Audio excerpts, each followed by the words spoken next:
Hello. I have returned. Flynn messed up and turned us off. So, here we are. Anyway, to continue on with that whole, process, it's just whatever. It doesn't matter at this point. Freaking cat. Ah. Anyway, yeah, it was also the discussion of okay, so next year with Knit City being when it is that would be disruptive to the first month of class, and so we're going to make sure that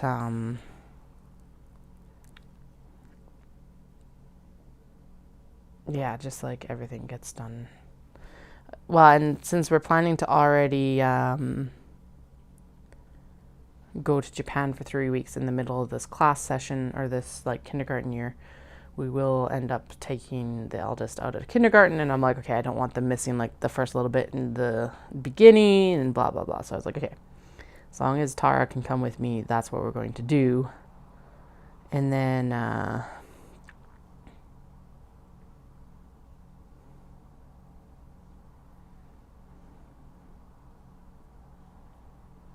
my goodness, this is messed up where I find the lives and everything like that. Oh my goodness, this is okay. Messed up. Yeah, so just important discussions to have, and better to have them early, and then we can adjust plans if we need to, than not.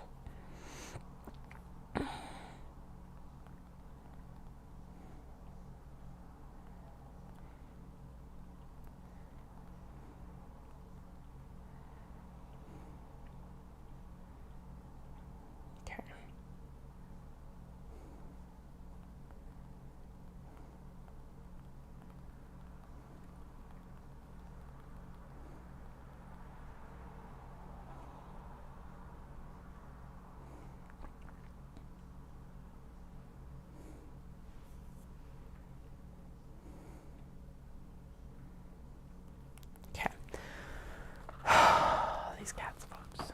Some days I love them, and some days it's come on, guys, get it together. Okay. Anyway, so yeah, I was just rambling on about future plans for children for schooling, because that's kind of where our mind is right now. Because I think it's better discussing it now than in so sign up for the kindergarten that we're looking to put the eldest in is January 15th. I'm okay, so we do have to be on the ball with that one because it's highly sought after. So it's buckle up. we're doing Run Disney signups. That's what it feels like. I do. Excuse me. I think we are in a good position because the eldest is in the programs already that they facilitate anyway. But yeah, I'm just oh.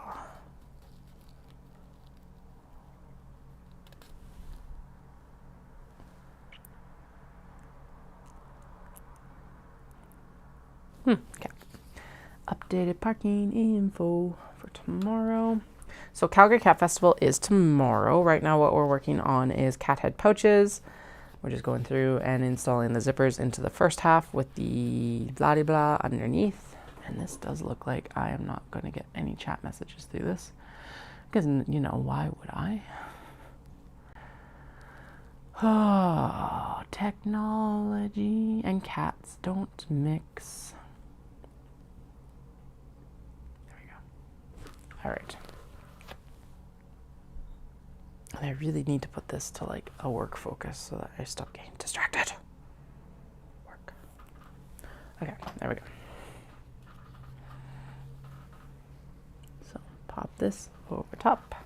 Stitch it down. Stitch it down. By the way, it feels so Flynn has had lesions for probably about a year now after the emergency vet visit last year that he had to take. He's had these lesions, and so the little scabby scratchy bits, and he's been really itchy and everything like that. And so we did a steroid shot back in I think May, and then just before we left for Victoria, it was okay, this is I knew he had the little top one up above his ear, back. But then he had one in the skin that was like under his ear too. And I'm like, nope, that's not cool. And of course we're leaving for Victoria. So I'm like, we got to get this dealt with like pretty rapidly. And yeah, I took him to the vet, who was like, it's same office as our like usual vet, but she seemed absolutely terrified of this cat. Anytime he flinched. And I know some cats can get nasty, but it was like excessive concern, I think. Anyway. I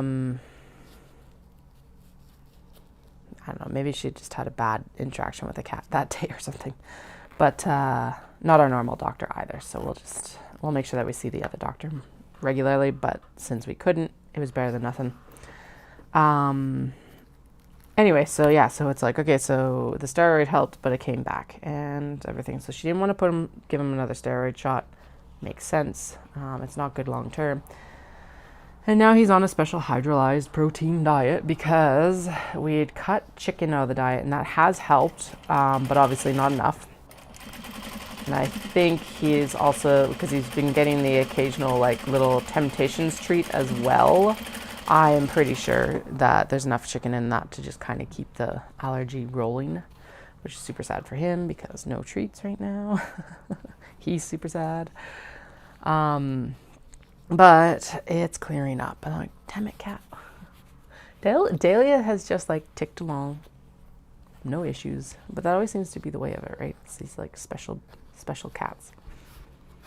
I do also think it was a little bit of the whole like stress and hormone flux of going into the emergency vet as well. So between like the actual medication, which is a insulin, basically it aggravates your pancreas into making more insulin. It's glucoside. So I think between the hormone flux of that and then also the whole like stress of being in the emergency vet, I think probably triggered it. So it's just like annoying for all of us. But the good news is that once we actually do this, so basically it's an elimination diet. The protein is like hydrolyzed, so it's broken down in such a way that it's easy to digest, so it shouldn't trigger any reactions. Blah, blah, blah. Fancy cat, fancy cat. Yeah, so we're just testing it out. But once he's done the actual diet, he should, in theory, be able to test what proteins he can have after that. So we're hoping that like he'll be able to go into it'll always be a limited diet, but it should be less limited. This looks like it's too small. Oh no, we're right on track, but it is cut very tight. Anyway, I think he's feeling better. He did need another round of antibiotics as well, because of course with his itching and the scratching, he had some angry, like a little bit of infection. So I am glad that we took him before we went out to the coast, because I would have sucked to leave for like my sister-in-law to deal with or something like that. And outside of like being like, I can't have treats, he's in good spirits. So these cats, folks. I swear, if it's not the kids, it's the cats, and vice versa. So there we go. All right, so we are currently working on cat head pouches for Calgary Cat Fest tomorrow. If you came to part 1, this is part 2 because Flynn turned off the stream. He's snoozing over here now, all pleased with himself that he did this, of course. Yeah, and we're actually, it looks like we're 1, 2, 3, 4, looks like we're like 6 or 7 zippers from the end here, which is awesome. It's coming together nicely. Dallas was just down here to measure the studs in my sewing studio because I got in my fabric today and it is all rolled. We know how I loved my rolled fabric. I don't. Rolled fabric just makes it a pain in the butt to use. But anyway, it's the fact, so the canvas is rolled, not as big a deal. It is flippin' heavy though. So it's 25 meters per roll, and it was like I had to like, just like drag it into the house. I probably could have tried to pick it up, but I'm like, I don't need to injure myself. I'm gonna have to actually look at the shipping weights on it. But it's the lining fabric being rolled that's a bit like, oh, that's not very useful, to be honest. And I didn't realize that that's how it was going to come, because this is this new supplier, hopefully, like in the hopes that I'm able to just kind of use one supplier for everything, or like reduce a supplier. The other one in Winnipeg, I will always have on backup, because it's like if I can't get fabrics through this Quebec supplier, then I've got another option. Always have a couple options. But yeah, so the canvas being on a roll is not a surprise. We've had canvas on the roll before, blah, blah, blah. But the lining being on the roll is kind of a pain in the butt and a surprise. But because the supplier in Winnipeg always just puts it on bolts. So I was expecting like to receive 4 bolts. But no, I've got 3 rolls of fabric upstairs right now. Haven't even attempted to bring them downstairs, because realistically it's probably just a better idea to wait for Dallas to have it like set up in the room, and then we can just toss it right onto the racking he's going to put up. And then yeah, and then I'm still waiting on the lining fabric, or the pocket fabric, which I ordered in I hopefully ordered in such quantities that it'll just like show up folded. Now that I think of it, I'm like, one's a wide back, so maybe it's going to get rolled too. Damn it. Okay, I should ask. Yeah, so I got to confirm with Alice that he can do 4, hopefully. So I get, and then put the canvas on the bottom, because that one's going to be the heaviest and the hardest to like exchange. So I don't want to have to like heft it up in behind the desk and then shove it in. Hello, Debbie. How are you today? We're just kind of rambling on because I just got a fabric shipment, but I'm testing out a different supplier for the rest of my fabrics, and so it's like come in a completely different format than I've received from them previously. Actually, yeah, because the last time I got canvas from them, it was folded in half on a bolt. So apparently, when you like push over a certain amount for meterage, it's like, nope, you are just gonna get this rolled, and it's like, oh, at least they didn't do a roll of 3 colors altogether. That one was super annoying. It's like, what? So I ordered canvas out of Vancouver, which was fine. It was a really good price. It was the right weight. Blah, everything was right. Blah blah blah. But then I got it, and it was like, okay, so the exterior of it was black, the second layer of it was gray, and the third layer of it was natural. So it was all like rolled up together, and I'm like, what is going on here? That's not how this works. At least with this one, it was just black canvas. So, and then it looks like based on the tracking numbers, the rest of it should be here on Monday. So that'll be the lining fabric day at least. So, and it came super fast because none of it was supposed to be here until Monday. That is too small. Okay, so that one's going to get set aside for later. Continue on with the others. So right now we are working on cat head pouches. The design is from Warm Hearted Designs on Etsy. Going in and doing the first part of the zipper installation, and this is all in service of Calgary Cat Fest, which starts tomorrow, because nothing like having stuff fresh off the sewing machine for a show. Like literally I will finish these and I'll probably go pick up the kiddos, and then I will pack the Jeep once they're in bed. So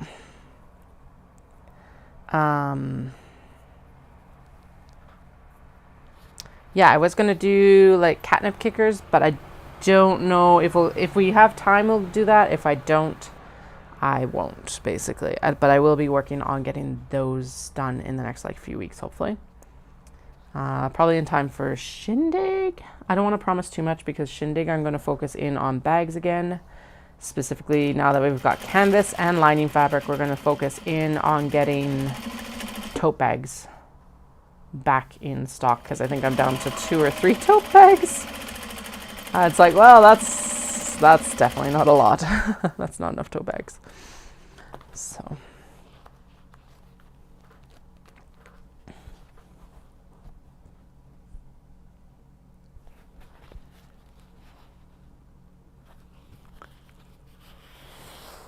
yeah, they're super adorable. So like they fold up and then they have like a little chin. That's super cute. Oh yeah, I was going to wrap up on a few more coasters as well tonight, which is easy enough because I can actually just trim those up tomorrow because, you know, finish at the actual event. That's on brand for me. Yeah, they're super cute. I've had the pattern for a couple of years, but I haven't had the time or real like drive to finish them. But you know, it's a cat fest, so cat head pouches it is. I'm 100% getting distracted by the outside because it is gloriously, like, absolutely gorgeous outside today. I really don't want to be inside right now.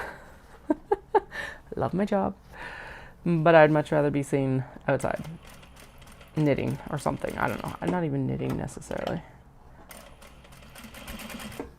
By the way, I am working on getting the small box bags into the shop as well. They're all photographed. I've got all the listings like with photos like uploaded, but I haven't finished doing the variants and the product descriptions. So that will be one of the tasks that I wrap up on next week.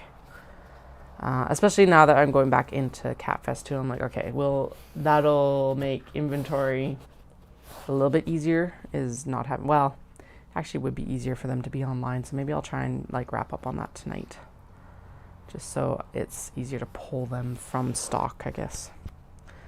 I don't know. We'll see what happens, I guess. I have to be up and out of the house by like 6 tomorrow morning, so I'm not looking forward to that.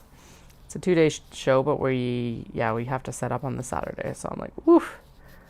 Early morning tomorrow. Tired. Already tired thinking about it. Okay. So after I finish these top zippers, I am supposed to go in and actually top stitch them, but we're going to install the bottom chin piece as well, and then I will top stitch everything. Mostly because it's like, then I only have to swap the thread colors once. So we will do a set of black top stitching, and we'll do a set of white top stitching, and I don't want to have to swap the threads back and forth consistently. Efficiencies. Or at least that's what I tell myself. It is a little bit laziness. And that's okay. Okay, and then after this, I need to figure out, we'll do the chins, and then we'll have to figure out how large of polypro little like strap we need for it as well, because it does get a D-ring like lobster hook thing. Because, you know, the very technical term. Lobster hook clasp, I guess. And we're just gonna, the pattern does call for it to be in the fabric to match, but we're just gonna do polypro because it's quick and easy for everyone involved. Everyone being me, myself, and I, and all of you lovely viewers.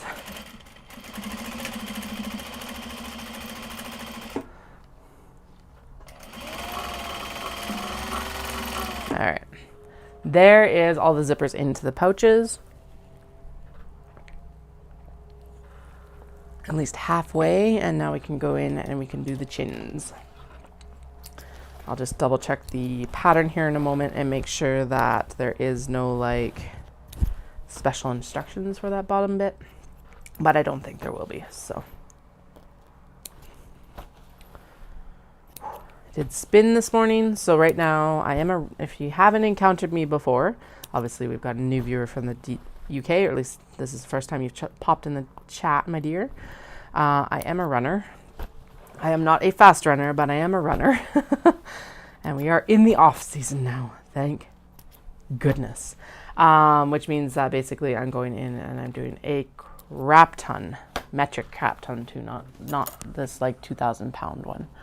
A metric ton of cross training. So that includes like spin, which is the indoor biking shenaniganry, and like swimming and stuff like that once our pool reopens, because of course as soon as I want to go swimming, the pool is closed for renovations.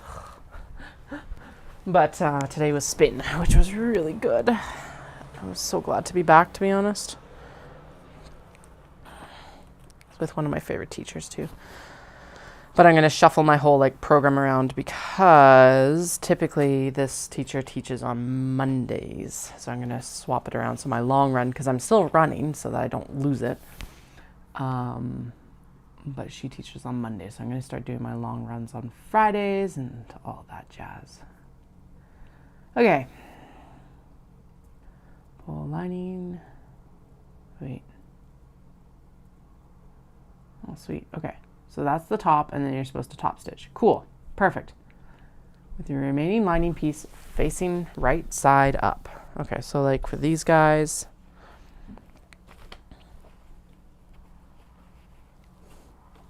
that's like this piece. With your remaining lining piece facing right side up, place finished zipper panel right side up on top to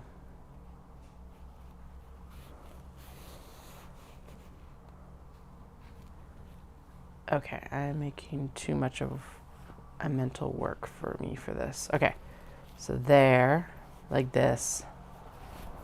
And what we're doing is I'm just folding all of these in half so that I'm getting it centered correctly based on the materials instead of the pattern, just in case, well, I am precise, but if I'm not overly precise or precise enough. There we go. So that should be there, like this. Good. And then we go in and I put the chin. So I'm calling these the chin because I don't know what else to call them. I do, well, okay, what just popped into my head is, even for me, a little bit rude. Yeah, I'm not going to repeat that one. Anyway. Crude. Not rude, just crude. Although at the same time, this is not lining up correctly. So we're gonna, oh no, that is right. Is that lining up with the head there? Close enough. The lining is a little bit off. So I'm gonna shimmy it. There we go. That's fine. All right. Back under the machine. And then we'll pull this out and I'll give you a quick preview of kind of what these are going to look like, because they're super cute. If you hear any rustling around, sounds like Dallas is rearranging the furniture, just as a heads up. So that's what it's going to look like. I'm pretty yeah, these all get basted together once I actually top stitch them. I'm talking blind because I can't actually see what I'm showing you right now. There we go. Yeah, so it's super cute. This will get tacked down here in a minute. And then you get a back piece that goes around and it gets top stitched as well. Is that well enough lined up? We can make it work. We'll make it work. It's all good. Cool, yeah. So what we'll do after this then is everything will get top stitched here. Then this will get lifted, I'm sure, and top stitched just like right here. Do that layer. And then we're good to go. Yeah, because I have a feeling that gets folded down. Okay, that is where I need these instructions the most. Yeah, okay, it gets folded down and the other piece gets, yeah, yep. And then it gets stitched around. Pull the top lining with the bottom lining and then baste to attach lining to pouch. Trim extra fabric. Yeah, so this is one of the things that was the learning curve here, is that in future I need to actually do these cat heads as rectangles and then just cut them out. But this time around we'll just trim it up now so that it's like, so that the interfacing is also gone afterwards. Okay, anyway, that one can move aside. We're gonna go with whatever I encounter in this pile first, I think. I don't know. They were so organized when I came out of the studio, the cutting side, and now they're just helter-skelter and a mess. So here we go. Good enough. Whatever comes to hand, it all needs to get sewn. It really doesn't matter. Okay. And then we'll just make sure that we're lining up the correct side of the thing. And apparently that is actually very crooked, but oh well, it's still flipping adorable.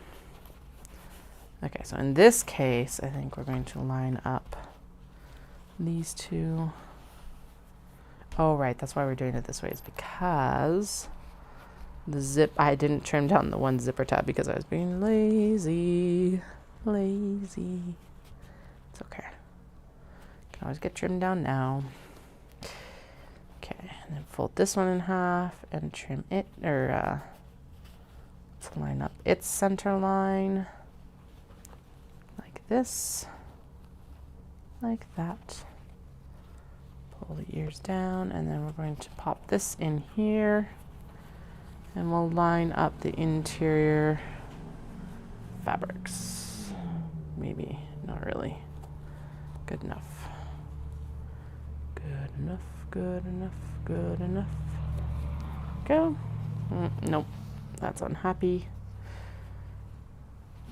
So we're still like a year and a half out from going to Tokyo with, or to Japan in general with the children.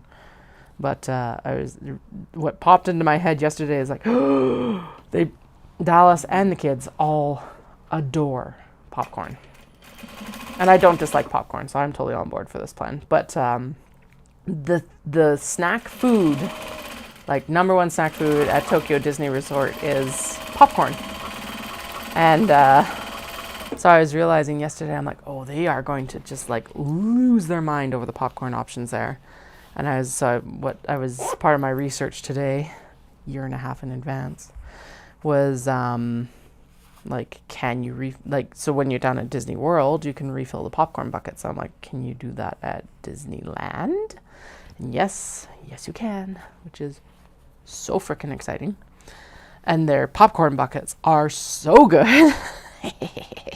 Like, so good. I like the concept of the reusable popcorn buckets at Disney World. But I do not typically like their designs. They're kind of boring. But like Tokyo Disney just gets all the good stuff. And that's because we found out that they basically, Tokyo Disneyland is run by a separate company. I am missing the sweater cats. I wonder if that ended up in here. It's licensed by a company, the Oriental Land Company. So they buy the rights to the Disney stuff and characters and are running the parks, which means that they get to just basically do whatever they want. They've just have bought the license to them. So they get the cute merch and they get the really awesome parades and all of this. So it's still pretty cool. It's also one of those situations of like, it will cost us significantly less actually, or comparable at least, to go to Tokyo or to Japan Disney than it does to go down to like Florida Disney. It's like, Jesus, that is ridiculous, to be honest. All right, I am missing a cat chin.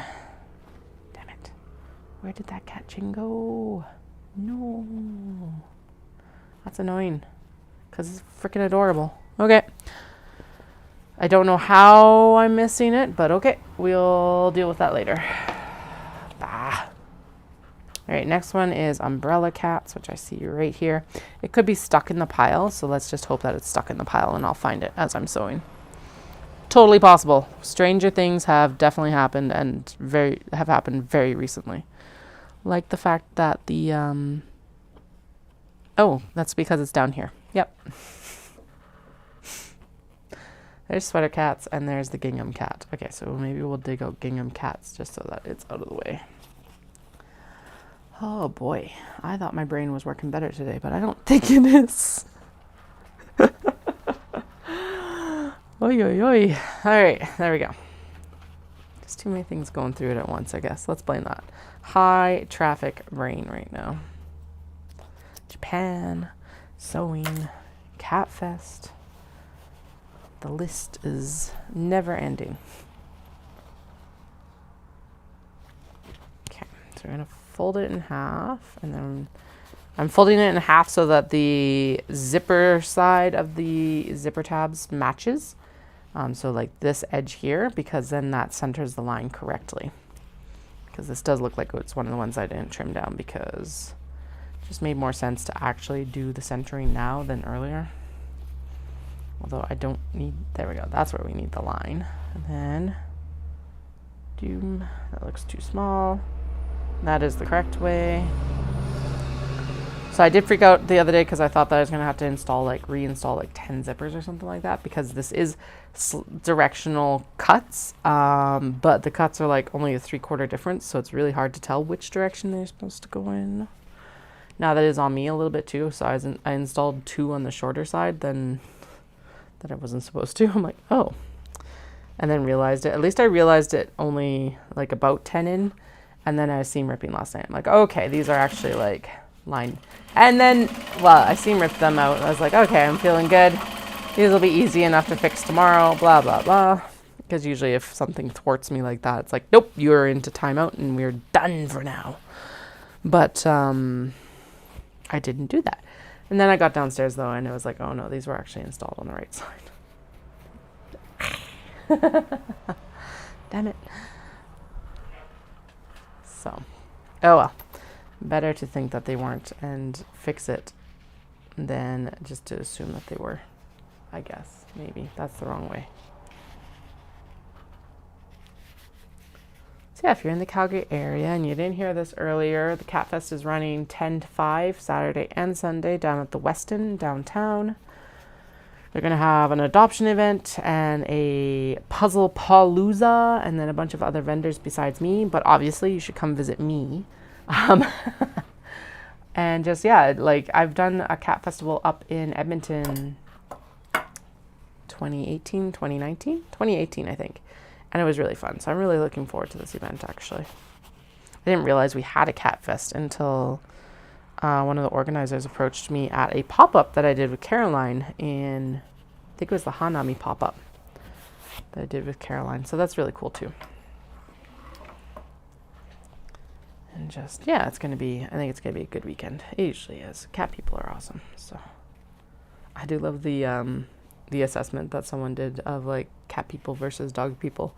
It's like cat people are like, yeah, dogs are awesome, but I just like cats better. And then it's like dog people are like, I love dogs because cats killed my family, or something super dramatic. I get that that's not the whole spectrum of it, but it does make me giggle every time I think about it.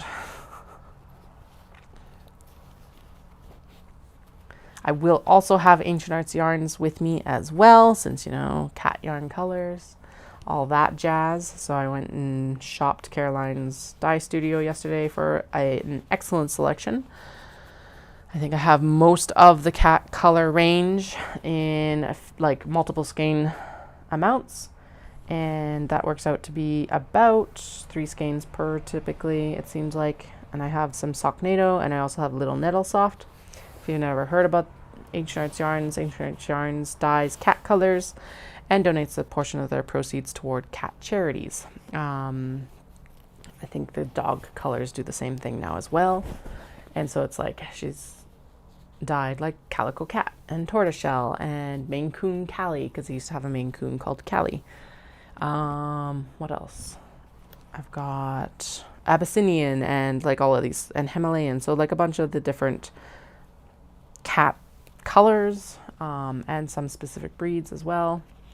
So yeah, it gets like as generic as Tuxedo Cat sort of thing, right? And as like specific as Maine Coon Callie and Shasta Cat being one of Caroline's current cats. So I'll have a good selection of those. Caroline and I have worked together in the past, so it just kind of made sense. And since she's not able to be there herself, I'm like, I will take some yarn in a limited quantity, and then if anyone wants more, obviously the dye studio is in Calgary, or you can shop them online as well.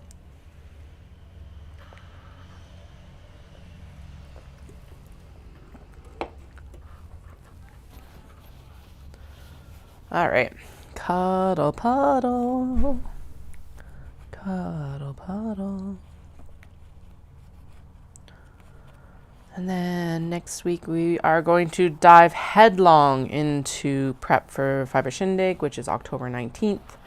So I'll be going through and doing A lot of tote bag sewing, a lot of tote bag sewing, because those are kind of the two we need to prep more on. And also I need to restock and stock up on traveler slings and mini traveler slings, because holy guys, thank you so much, but they have been flying off the shelves at shows. So here we are.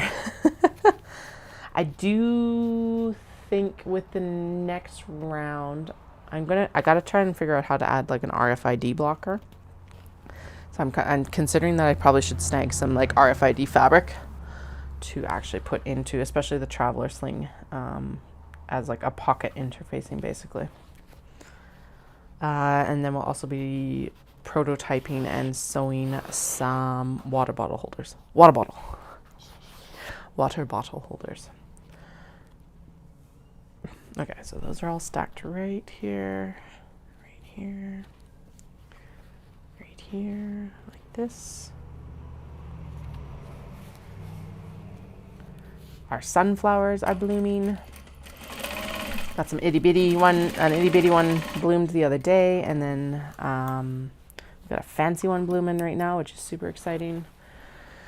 And all the tall ones have blossoms or buds coming, so as long as it doesn't like frost here anytime soon, we should actually be good and have like an amazing sunflower crop. So I'm super excited about that. They haven't gotten overly tall. They're probably like 6 feet. Still really good for flowers and sunflowers especially, but like some of these are supposed to hit like 12 feet. So now that is because I also chaos seeded them at like late in their season technically. I didn't know that you could actually put sunflowers in as soon as it stopped frosting, or even before that point. So I know better now for next year. So they'll still probably be chaos seeded, but we will seed them earlier. And what I mean by chaos seeding is basically I just threw them in the ground and was like, okay, good luck. I don't think I've even really watered them this summer. Actually, I have watered them a little bit. My idea was that they were going to get watered by the lawn when we watered the lawn, but we didn't water the lawn this year at all, which it's definitely showing that we didn't water it, but whatever. Our benign negligence is eco-conscious. We have also, like, we had a string of hot weather, but it's not like it's been like, we've had enough rain apparently to balance it out. I don't know. It poured yesterday. It was nuts. I haven't seen rain that much since like Vancouver a couple of years ago too. So yeah, so it's just like, okay, here we go.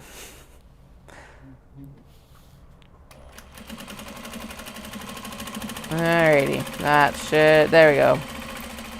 Sometimes the bobbin gets a little bit cranky, and apparently the bobbin got really cranky there, but we're good now. Okay, so fans fold up this way. No guarantees, but I am hoping that a friend can come help on Sunday, and if that's the case, I will do another live stream from the event. I don't want to super promise anything because I don't know if it's going, like, I left it again very last minute. So no guarantees, but I might be. And if I do, I will be announcing that on Instagram. Or you can subscribe and hit that bell icon, and I'll tell you as soon as I am online. I do plan already to stream Knit City to Vancouver next year, and I will arrange with someone to stream at Fibre Shindig, hopefully. Even if I get maybe Caroline to come out and stand booth babe for me or something like that. So maybe I should find out if she wants to booth babe this weekend too. But yeah, so that's where we're kind of at with that. And thank you for all the support on the Knit City Calgary show floor tour, because that was a lot of fun and like very by the seat of my pants. Very suddenly just like, oh, I should probably take my microphone and do a live from Knit City. I didn't even think I was going to go around and do all the booze or anything like that. But here we are. And that's what happened. And yeah, it seems like it turned out awesome. So thank you for your support on that video. Got super excited because YouTube was like, you can monetize your channel. And I was like, oh, awesome. That means that I can, like, because they expanded stuff last year. And I thought it was the way that they build it, I was going to be able to like add product shopping links directly to my videos. I'm like, perfect, that's all I want. Because being a product based business, I want to like send you to the store. But so I applied, got all like approved and all of this, and then they're like, the shopping link never appeared. And I'm like, what is going on? So I actually messaged Google because I'm like, okay, what's going on? I'm like, oh, you don't actually qualify because you have to have 10,000 subscribers and be in the US, Korea, or India. And I'm like, oh, well, I'm instantly disqualified because of my location then in Canada. And secondly, do not have 10,000 subscribers. It's just like, this is false advertising. Magic ruined. Anyway. I was actually disappointed because the way it was built is it's like, okay, so you get to have like memberships, so kind of like a Patreon thing where you can do like exclusive content. And I'm like, well, I don't want to do exclusive content because the content creation is not the point of this. The point of this is the whole like the point of this is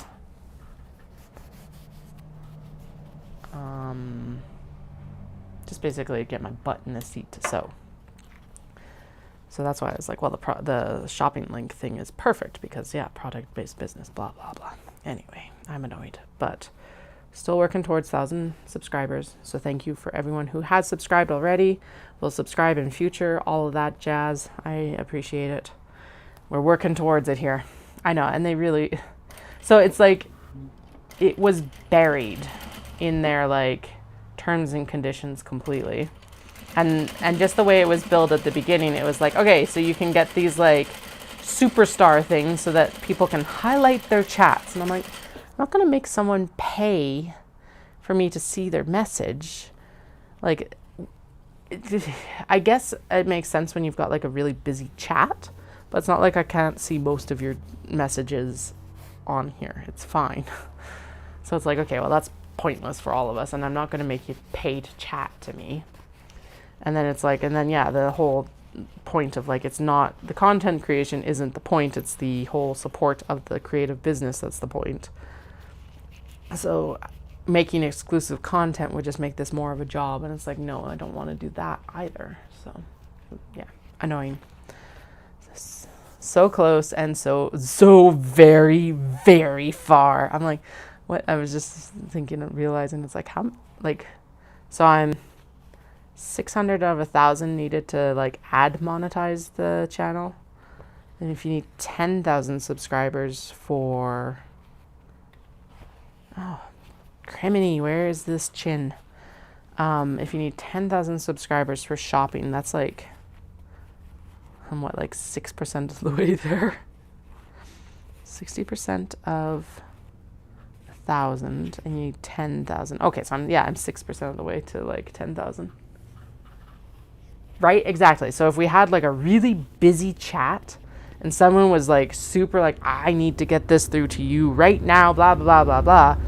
Awesome. And if it does become that, then I'll turn it on. But like right now, I guess I could still turn it on. And if someone actually does want to pay for it, they can. I guess that's on them. I just don't want it to be like I don't know. It feels, it's nice, but it feels kind of scuzzy. I don't know why. Because it's not like you have to pay for it.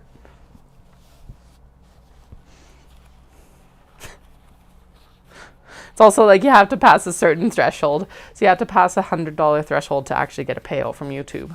And I don't know what their actual like, so I don't know what their scheme is. So it's like, okay, so if someone pays say like $5 for a highlighted message, I don't know how much I get of that. Do I get the whole amount? Like, they don't really explain that part either. And then, yeah, you got to be over $100 US before you can even withdraw from the account. So it's like, okay, even if I turned on highlighted messages, how long would it be before you actually get a payout for it? Because so say, yeah, I guess the easiest math is probably the $5 a piece ish, whatever. I don't know. Maybe I can set the prices. If you get like, what's the easy math on that? You get 70% of $5. So that's $3.50. So I guess like, yeah, so like that would be like 30 messages before you could even get like a payout for it. So it would need to be a very busy chat. Yeah, there would, yeah, because it's like, it's also a percentage of the membership. So the memberships for the exclusive content is 70%, which is a pretty good deal actually for the creator. It's better than wholesale, typically.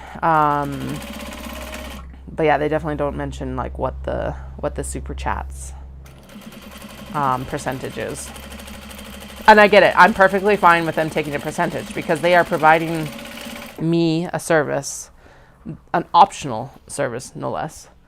And honestly, YouTube still has the best like pay on the internet for this kind of creation and stuff like that. So I'm not actually complaining about the thing.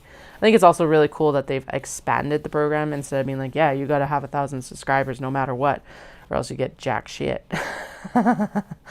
Right? Like, I think it is good that they expanded the program. It's just, I wish they'd been a little bit more upfront about what you're eligible for before I started this whole process. Whatever.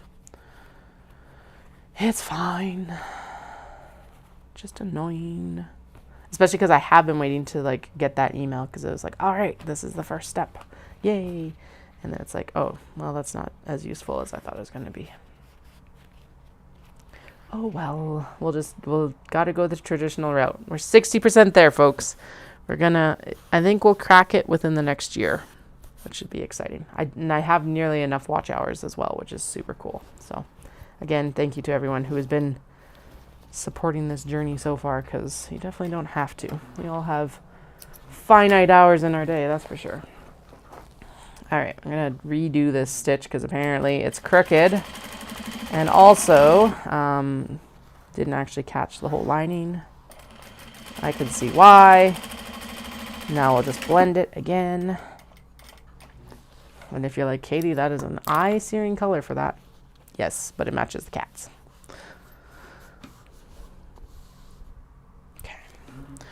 One, and then I need the other turquoise.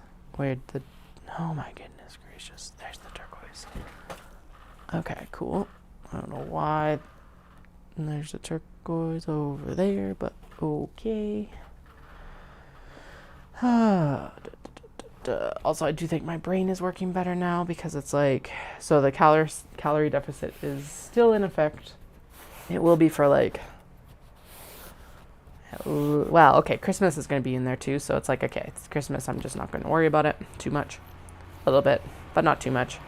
But then it's going to be like, until I start training for Calgary is what I'm going to try to attempt. It's not like a super harsh cut either, so it's 1 pound per week. Give or take a bit. I don't need to be perfect about it. But I did gain some weight over this last training cycle, which there's nothing wrong with. But I'm back up over a weight that I am uncomfortable at. So I'm like, all right. I've already dropped some of it because my body's like, okay, we've repaired. Am dumping all the excess water, which is good. So like, in some ways, some of the weight gain that I saw, like the pound gain that I saw on the scale was fake. Or, yeah. Which is nice, though.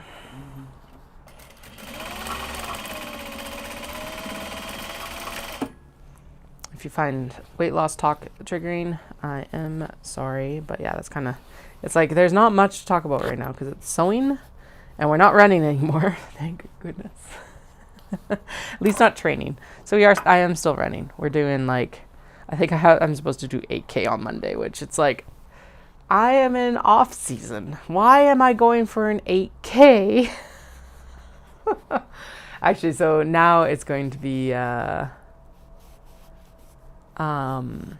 time-based. So I'm just going to go out. I'm going to very specifically zone 2 train, which is a heart rate. And then I will do, and then we'll go back into training for Calgary Marathon, which I think is February or something like that. Some of it could definitely be weight gain, or muscle gain, which would be awesome. The fact, however, that I just dropped 4 pounds tells me that a good chunk of it's water weight. So I have started back at the gym though, so that's the nice thing too, is I should get swole over the next little bit, which I'm excited about. Okay. I don't know why I'm looking in there, because that's not where I'm going to find the flippin' lining piece. It's down here. Yeah, so some of it's very likely muscle, but a good chunk of it's definitely water weight too. What do I keep getting text messages about? Oh, okay. Nothing important. Nothing important. If it's important, it'll come through anyway, because it's like Dallas or the kids. But yeah, I did start back at the gym. So I've done a leg day and I did an upper body day. And the goal there is more or less, I'm going to try and get 3 leg days in and an upper body, since legs are going to be where I want to grow the muscle the most. But it's going to be like, do 2 days, especially in this adjustment period where I'm like sore for 2 days later. Anyway, yeah, do what's doable. I'm shuffling everything around because it's kind of like I can probably swing the runs when the kids are at home, especially since I'm not super busy sewing.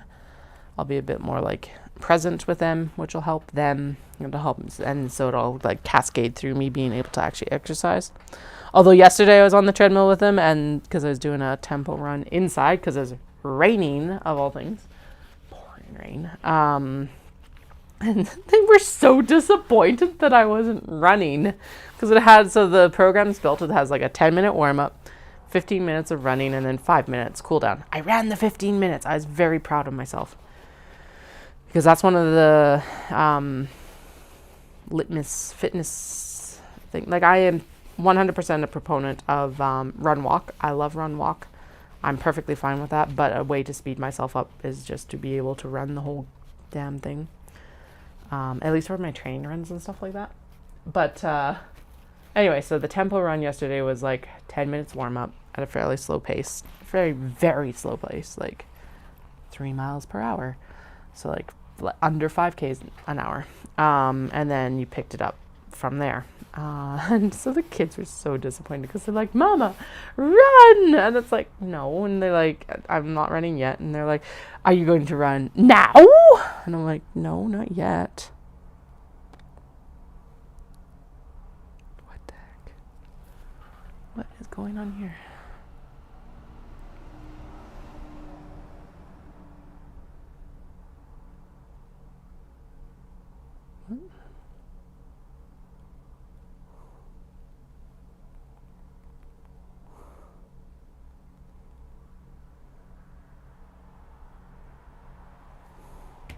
Dallas just texted me a photo of something, and I'm like, what is that? I can't tell what it is. Looks like something in the Jeep, but I don't know.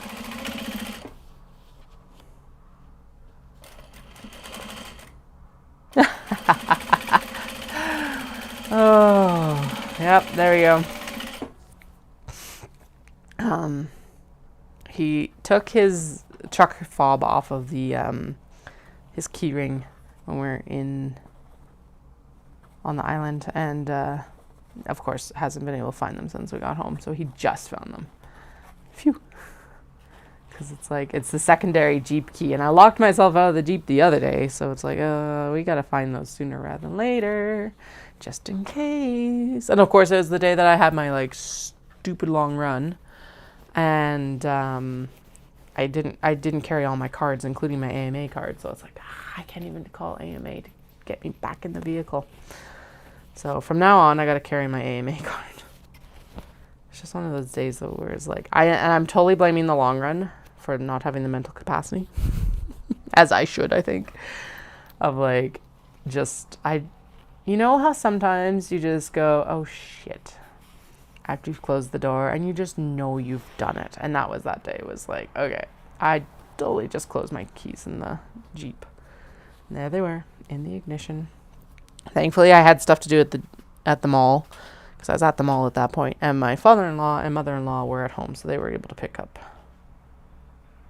or bring the keys from the house to me as well. Just like, oh my god, so dumb. It makes you feel so dumb. Or at least it made me feel really dumb. And it totally like kiboshed the plans for the rest of the day too. So, by the way, Canmore went really well. That course would have actually killed me last year. I probably would have DNF'd. The hills on it are at the like 10 plus K mark, which means that you're running hills for about 8 kilometers. 8 kilometers. A half marathon is only 21 kilometers. So over a third of that course, I swear, is frickin' hills.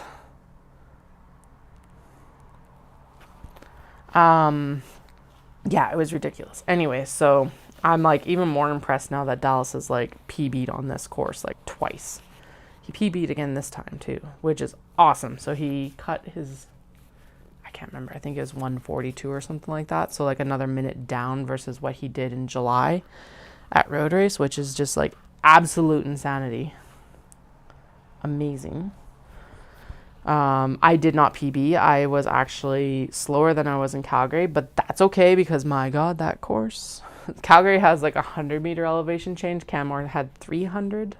And again, that's the thing, is it's not just climb and you're done. You're doing the whole hippity dippity up and down and back and forth. And just, oh my God, it was so much. Switchbacks on a half marathon. Anyway, but I'm still super proud because it was like, so Fernie last year was a 320 at the end of September. And that I was super proud of, even though I was like the dead last finish. That's fine because I finished. And then Calgary was 2:59.25. So I was sub 3, which was the goal for Calgary. And then Canmore just now was 3:01.51. So basically 3:52. I was really hoping for a sub 3 in Canmore. And honestly, if the first half of it was flat, and so I knew to conserve a little bit of my energy, because Dallas had flat out told me, he's like, it is hilly in the back. I didn't realize how long the hills were, though, to be fair. So I did do a little bit slower run to begin with, which already put me on track with my 10K pace that I did at Road Race in July. So I'm very pleased there as well. Because I know the training pays off, but like having, like, knowing it and seeing it are two very different things with this. And that's why I signed up for the races, is because A, I wouldn't train without the races, and B, it's very much a proving ground. Anyway, I will not be running the Canmore half ever fucking again. It's too much hill. And I was just like, I'm done. Although I did come across, I was definitely gassed, but I wasn't like completely worn out. So that was good too. Like, so there was like some markers that I,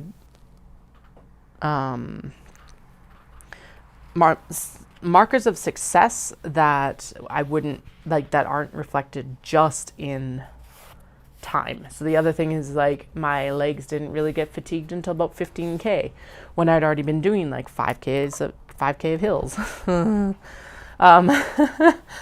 And that was a sad moose noise. In case I gotta giggle because it's like, great, I have to verbalize my noises for the CC or closed captioning. So yeah, sad moose noise or something. Sad, some sort of sad, large herbivore sad noise. Yeah, so like markers of success were that I didn't die. I finished faster than Fernie, and it was a far harder course than Fernie was last year. My fatigue point is getting pushed further and further out, which is super cool to see, because it used to be I would hit 8K and my body would be like, we're done. No, see you later. What was the other one? I think the fatigue one was really big because, yeah, I didn't hit it until like 15.5K. And I swear if I hadn't had to pee, I wouldn't have hit it even until about 17K. But I had to pee. And there was very convenient porta potties at the 15.5K mark. So I was like, all right, It was kind of the deal of like, if there's no one in them, I'm peeing. Like I probably could have finished it, but it was one of those situations of like, if I pee, then it took it off my mental headspace, like my mental space. So that's why I did it more than anything. This is really tight too, but we'll try. What were the other things? Yeah, it was a good race, I think. I will never do it again. Just like I'll never do Fernie again. We went to try and check the elevation change on Fernie. So Canmore is about 310 meters. Give or take a little bit, because of course it's all... Well, actually Strava's really good about it because it uses the topographical maps. So it should be accurate. So it's 310 meters based on Strava. The Apple Watch said it was 112 meters, which Fernie was like 109. So now I really want to know Fernie's profile. But we did check Fernie's profile, and I forgot that this was part of the shock factor of it, because they don't say it's a trail half, which honestly I would count it as a trail run. And because they don't post a map, and they don't post the elevation change. And it's just like, oh, right. That's why I was so like, I was thrown under the bus last year. Although, yeah, I was, I would not have survived Canmore last year. So we're good. That alone is a good factor of success for me. So, because we were looking out in Victoria, since that's the next marathon that I'm planning to run, it's like, okay, so the elevation change in here is going to be a lot of up and down too, because you're kind of running through the like coastal edge of the island, and it's just like, oh no. I don't think this is going to be fun. I don't know if running a marathon is fun. It's something. Fun might not be the right descriptor, I guess, but it's good when it's done. And we've already got plans to like bribe me through it, so we'll go for like tea at the Empress and cocktails. I will definitely need a cocktail after that. And actually Kyoto has got a nice profile when you look at the marathon map. And the other thing that they pointed out the other day that I didn't clue into, then I clued into when I actually looked at the map today to look at the elevation change again, was that you go around and they set fire to like 6 mountains. I can't remember when they do this, but it's a whole production and like event and all of this, and then it's actually marked on the map, but you actually get to see all 6 of the mountains when you're running the marathon. I'm like looking at it, and I looked at Dallas and I'm like, do you know what? I'm probably going to end up seeing more of Kyoto on this flipping marathon than I ever did even as a student, or at least like, or areas that I haven't seen since I was a student, to be honest, which is kind of sad and hilarious to me. So yeah. I am obviously getting somewhat excited, even though it's like still another year and a half. I'm going to definitely watch more of the marathon running and pictures this year, because that's exciting.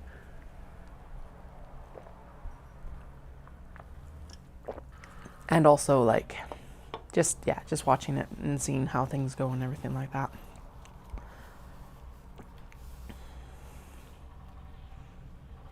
Actually, and that was the other cool thing, is I was not a dead last finish in Canmore, so I did come in ahead of other people. And I know this sounds petty, but it felt so good to know that there were still people behind me. Isn't that terrible? But it's true. It was like, yes, I'm not going to be dead last finish this year, because there's still some runners heading up into the hills as I was coming back out of the hills, and like very like much I'd hit the peak and I was coming, even though I still had to do this, I was coming back down technically towards the finish line while they were still working away from the finish line. That's actually the best description of it. So yeah, whereas like, and I actually was in a group of people, so we had been like, I was kind of around a set of runners for the whole thing. There was a woman who was older than me who was getting paced by her husband, which was super cool. Super cute to see. So they finished like right around when I finished. And then, yeah, and there was a group of girls that were women right behind me. So that was kind of cool too, as I was in like this group of people. Although there's definitely cheaters too. I was like, come on. There's one woman who so got out of the porta potties and just like cut down the guy. And so the woman, whatever. Okay, so what are you doing? You're cheating yourself out of your distance, right? It's not like Canmore's a BQ or anything, which is Boston qualifier. So Canmore is not a Boston qualifier or anything like that. Like nothing super official. So you're just cheating yourself out of it. But the one that did annoy me was there was a guy and he cut some of the switchbacks. And I'm like, the only reason I could think of in some ways. So, okay. I'm going to scroll this back. And this is totally a cat problem. This has absolutely zero bearing on anyone. No, actually, this does have a bearing on folks who identify as female. There we go. But mostly because it's just a douche story. But I was in the Calgary half and I was run walking because that's just what was going on. I'd walked up the hill towards the TELUS Convention Center and the zoo parking lot, all that, blah, blah, blah. And had pulled over. I did the whole hand sign like you do like when you're stopping your bike. You actually do that and indicate that that's how you're pulling over and slowing down and everything. And like I had a little bit of a gap between me and the sidewalk because I was like, okay, I don't want to like step on the sidewalk and turn my ankle or do something stupid and injure myself because I know myself. It is highly likely that I'll do this. But anyway, I would not have qualified this as a large enough space for someone to pass me in either though. And typically when you're passing people, you're not passing them on the right. You try and pass them on the left. Blah, blah, blah. A guy came up and he like almost ran right into me. He like hit my hand as he's passing me. And I was like, okay, well, that's a good sign to like get going then. So I started up my next run interval. And then all of this, whatever, not a big deal. And then we got to chatting a little bit further on it because he's like, what's your time that you're going to try and get? And I was like, well, I want a sub 3. He's like, oh, I'm going for a sub 3 too, but, I'm going to try and walk at sub 3. I'm like, okay, cool. Go, like, have at it. I really don't care. Because here's the barrier that I broke for myself is that in 2019, before children, I said, I will never run a half. I definitely will. Well, I might run a half. I will never run a marathon.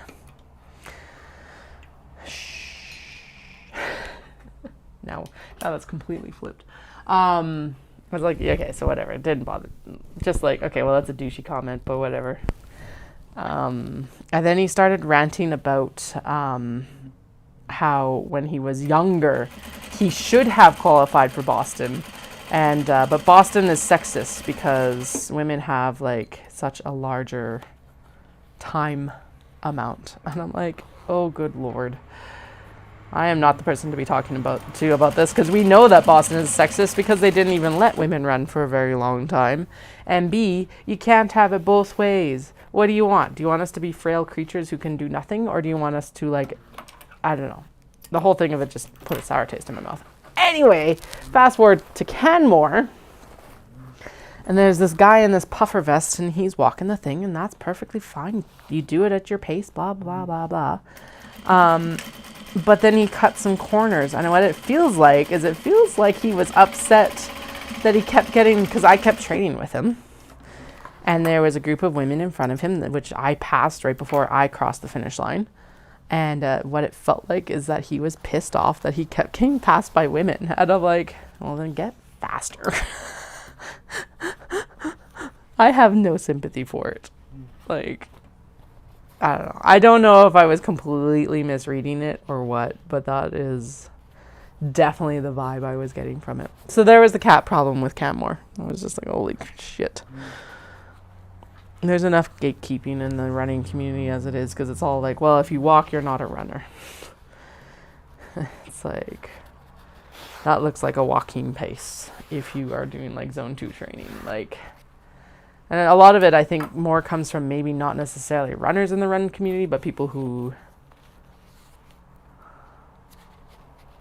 How would you describe that? People who outside the run community who think that... Or people in the run community who think that it should only look a certain way, like all of that sort of thing. So, it's weird. The guy at frickin' Calgary was super weird, because at least this guy didn't say anything. It was just the vibe I was getting from the whole, like... whole thing. And he cut some, like I said, he cut the like switchbacks too. It's like, okay, sure, take your I don't know, 7 seconds that gained you. You're just cheating yourself. So anyway, cat problems. I have one more 10 miler this year and then we're done, which is gonna be fun. 10 miler, which is about 16K. It's the zoo the wild run with the Calgary Zoo. The proceeds this year are going towards the polar bears. I think polar bear conservation, because we have the polar bear now. And yeah, it's gonna be fun. It is a fucking early start. It starts at like, I have to be running at 7:50. Which I guess I should actually confirm with Tara, because she's going to look after the kids for me.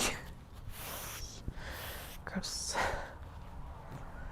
Guessing that means that we're going to have to leave here really early. And I got to remember to go pick up my race package next week. That's one of the big things. It's like, right, I have to go pick up the race package. Do not forget.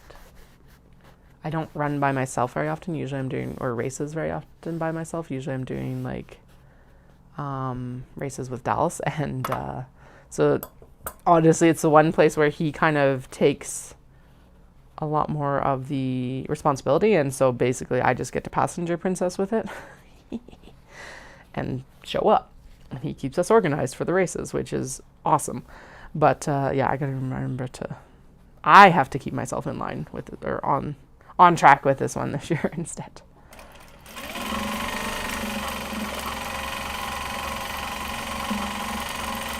If it feels like it's taking a really long time for me to sew these zippers in, it's because it is. I really want to just be making catnip kickers. I think we will get to the point where I can do catnip kickers though, so that's good. Flynn is over here quality control inspecting, just as a heads up. And we are actually nearly done. I think there's like 5. So it's not that big a concern. I don't know these ones well enough to be like, okay, this is the pinch point, or this is the pinch point, or this is the pinch point. I think that's part of it. Because like I've had this pattern for a couple of years, but I haven't made them consistently enough to do, okay, this is like where the slowdown is going to be, sort of thing. So I don't know. Oh yeah, the kiddos also ran their 3rd race. They were super excited about that. They did really well. So the youngest, when we did the road race, got super distracted, which is like, again, like on brand for this child, and was like taking in all the idolation from the like 6 and 8 year olds that weren't running yet. Anyway, but our eldest was like just into it and just was going. And then so in Camor, the same thing. And it was like a 3, 4, 5 age group. And the youngest just ran, like no issues, no distractions, nothing, just started and ended where they needed to. So that was really cool. They gave out really nice medals this year. They're wooden medals again, which was awesome. But they were also dated, which was also awesome, because it's like the first time we ran, we didn't get any medals. And then the second time we ran, we got medals, but they weren't dated. And I think they just said that you were a finisher. They didn't really even say like what distance you'd finished. Now it's like, okay, you're a 2024 finisher of the half marathon, which is really nice. So considering that is the only time I will be running Camor in that distance, I am very pleased that they gave out one that said like you finished the 2024 half.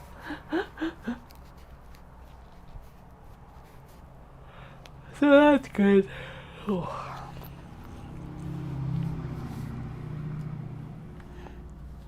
And now it's like, so this program that we have is a trainer.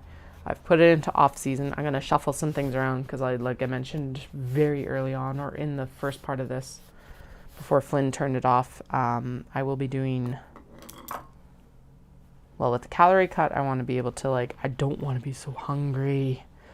And so, like, I do get hungry after spin and swimming, but not quite to the same amount. Especially if I'm fueling correctly, like, around that event. So, but I'm going to shuffle the long run to Fridays instead of Mondays, because then Monday, one of my favorite spin teachers is teaching. So it's just like, I can guarantee that I'm going to go to it since the kids are in class that day. And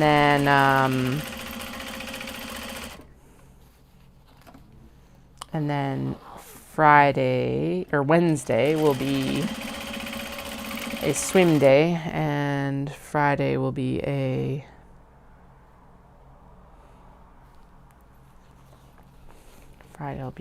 Friday will be long run day, Wednesday will be a swim day, and Monday will be a spin day. That's how it's panning out right now.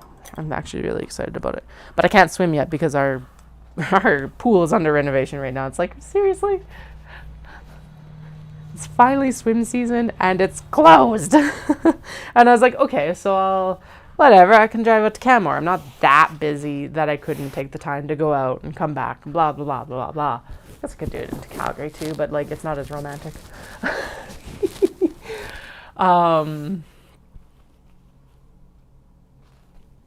Words, just choof.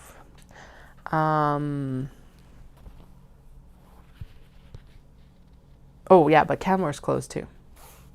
I was like, okay, well, it's only until the end of the month. It's only like 2 more weeks, but it's just like, seriously? So I guess Wednesdays for now, what I'll do is I'll go do nice, like, that's when I'll do my knit walks. Actually, that's probably what I'll do until it gets too cold to walk outside or too icy.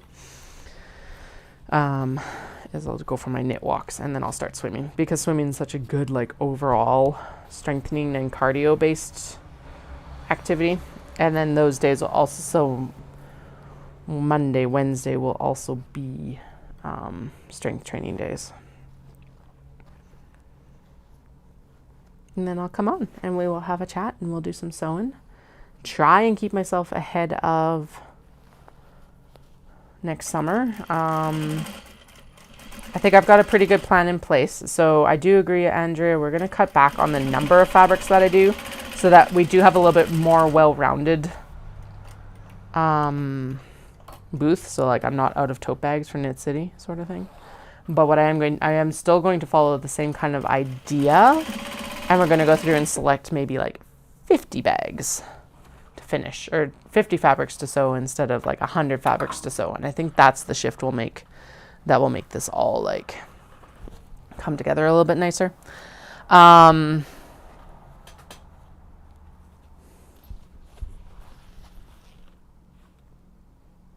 Okay, so you're fine. I just needed your fabric because there's the chinny chin chin for that one. Cool.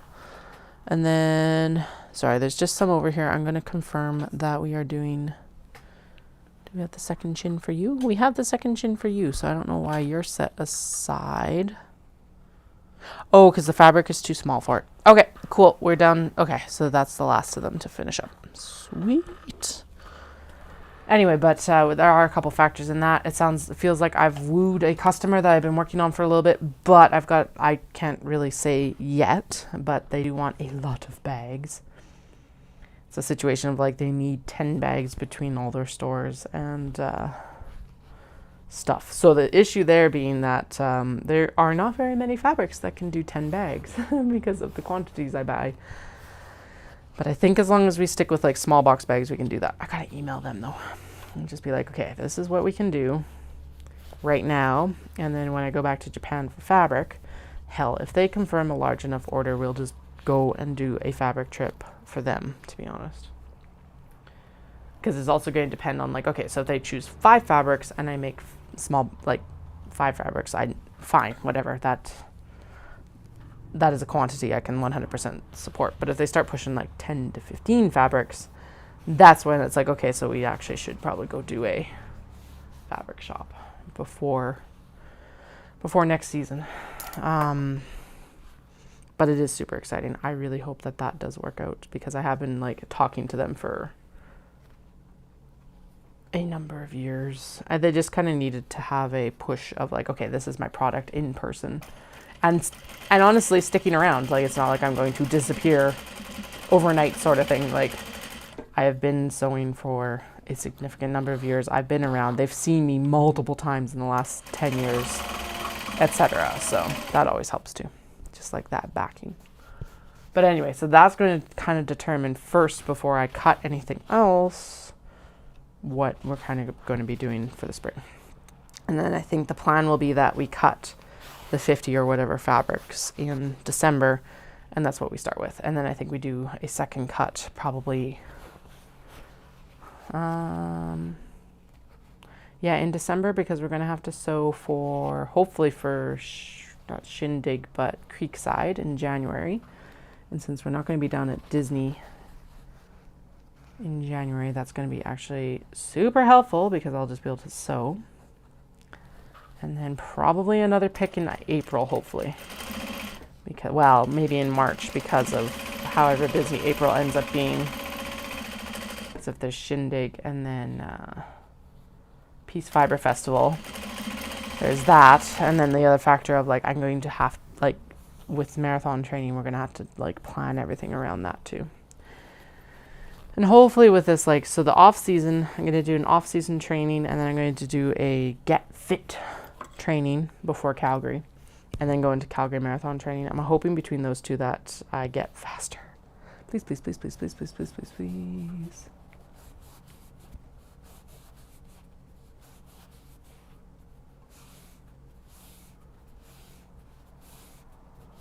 Yeah, so we could cut 100 fabrics and then like, yeah, peel off 20 from each bag type and then sew them and then go back, sort of thing. That would make sense. I'm thinking, honestly, thinking of how my brain works, it'll probably be better just to choose the 50 fabrics and then like just go from there. But yeah, you're right. So like, yeah, so when I was like, okay, so we've got these 50 kato done and that's the cutoff line, do it with just 20 instead. Yeah. Yeah, because I do need a bigger selection next year. Prices are going to have to be shuffled around a little bit too, because it's like I've tried my best to keep everything as like tight as possible, but they're going to need to be shuffled around. Only like $2 to $3, but it's annoying. Everything's gone up, and I think the canvas actually has gone up between the time that I purchased it just now and the last time we bought it, or like today versus like 2 weeks ago. So it's like, okay, so that's definitely, I got to factor that into the cost as well now.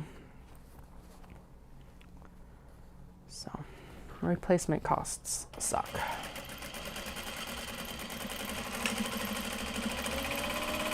Yeah, we'll figure it out. I think the mass cut was still the best way to do it. But yeah, that makes sense. Do 20 of each. And then we can like production line them as well, so we can do all the zippers at once for 20 bags sort of thing. Then we can top stitch 20 bags and blah blah blah blah. And then we can get distracted by new bags, because, you know, why not? Because there's a couple bags that don't really fit into that structure. So like the tote bags, the small box bags, and the large box bags all fit really well into that. Install the zipper, top stitch, finish, kind of like sequence. But like the kato doesn't fit into that very well, so they'll probably end up being done by themselves. And like the mini traveler sling, and the traveler sling kind of pair up well together, so maybe we'll do them in production runs together. But like they don't pair up well with the rest of them, which is kind of annoying. But you know, it is what it is, sort of thing. So, all right, we have installed the zipper, so now we got to go in and do the top stitching, which we are going to swap the thread colors between white and black. So we'll do the white stitching first, obviously, and then we'll do the black stitching second, obviously. And then we can do baste stitch down and around.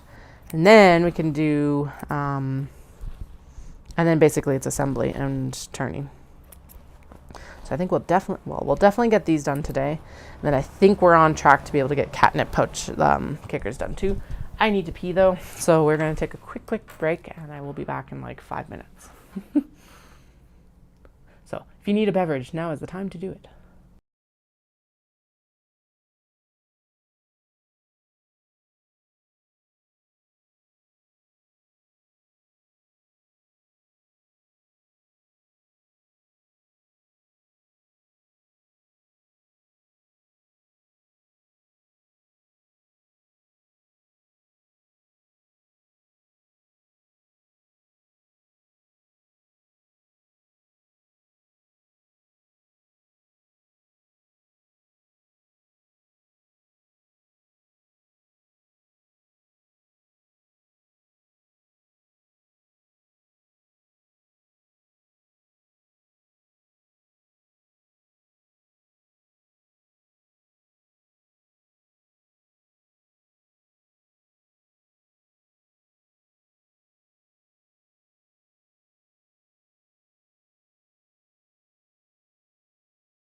All right. All right. I have returned. Just realized we're going to have to cut polypro for this as well. So actually, I was just thinking, I did actually cheat these and do them with the white top stitching for everything, and I'm really wondering if I need to swap to the black stitching. Well, I guess there's a couple. So that one I would typically black dark to stop stitch. 1, 2. Doom. Doom. That one blends in. If I white top stitch it, that'll blend in. I usually contrast those ones, but I don't feel like doing that today. White, white, white, white, black, white, white, black, white, ba ba ba ba ba, black.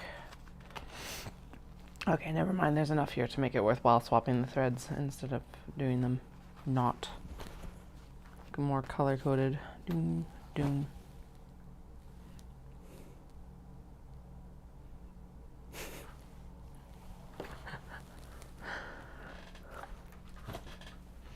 Okay, let's get these top stitched. Okay, so what I have to do is I do have to ensure that these are the right direction and the top bit doesn't get folded down underneath. Because if you've been watching for a while, that would be a classic Katie mistake, I'm pretty sure at this point. You'd be like, oh, it sucks, but it's not surprising. So at least for the bottom. So for the tops, though, when we top stitch them, that top flap does have to be folded down. So for now, top flap up. Ooh, so I just saw a really cool thing that, well, okay, so this is a Facebook or an Instagram advertisement, so I don't know how legit they are, but it was like preschool exchange opportunities in Japan. I'm like, what? And so apparently some of these, oh no, we're going to do that one in black too. Some of the preschools in Japan are offering exactly what it says. It's an exchange, like you get a furnished house in Japan and your kids get to attend like preschool through kindergarten on exchange in Japan. And I'm like, oh, Kat, do not keep stepping on this. You are going to wreck it. You're going to wreck it, buddy. Come here. I know. You're so fluffy. But you are going to turn it off again. And I do not need you killing the stream right now. Anyway. Yeah, so you end up like on a so you can do 1 to 3 weeks or 1 to 3 months exchange. So I'm like, I am 100% going to look into this because that sounds absolutely amazing. And like, what an opportunity if we can swing it. So like, I don't know reviews, I don't know costs, I don't know anything about it. And when I did try to research a little bit about it, someone was like, I would not send my child to this because I've worked in those centers before and they are not very good. There are, and I do know this, there is not as many childcare not restrictions, guidelines, regulations in Japan as there is like in North America. So there is that factor too. So I think what I might do is I'm going to look a little bit more into it. I'm going to like look at reviews of it and stuff like that. And then I'm going to chat with my friend who lives in Japan and be like, hey, have you heard anything about these? Or like, do you know anyone who works there that could give us a little bit more insight? Because I just, oh my goodness, that like kind of experience for all of us would be amazing. Dallas was like, well, how would we swing it? And I'm like, well, realistically, it would just be me, unfortunately. Or you come and do a couple weeks and then I do the remainder, like, or we just do a 2-week exchange. We don't do a full whatever. Although doing a 3-month exchange would be freaking amazing. Which sounds like you probably just go on like a tourist visa or something like that. My hesitation is not that. My hesitation is like, okay, what is the actual expense of it? And is it something that we could line up if, like, so none of it's in like Kyoto or Osaka or anything like that. There's one in Gifu, which actually I have a friend in Gifu, so I could chat with her too. One is there's quite a few down in, or quite a few up in Hokkaido. And then there's quite a few in Nagasaki and Hiroshima, which would actually be really cool. Because they're like, the Hiroshima one is like, we do a lot with the sea life. I'm like, okay, that is fucking cool. So yeah, so I'm gonna do a little bit more reading on it and see. Because it's like, okay, the other factor of this is obviously it would not be like a fabric thing. I couldn't transport my sewing machine over there. So what would I do for like 1 to 3 months as well? Which obviously I could film quite a bit. And do that sort of thing, which would be cool. But for the kids, like that would be an immeasurable experience. Hell, I think even just going to Japan is going to be like blow their little minds. So.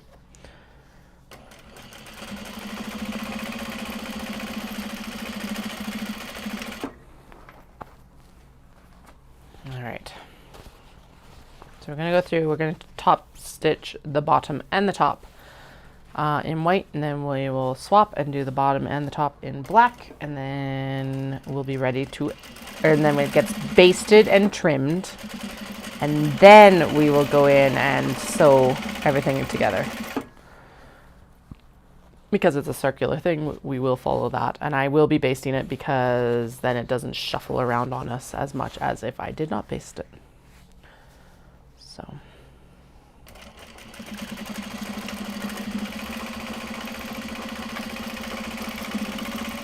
I am just happy to be seeing progress right now because it does feel like those zippers took for fucking ever.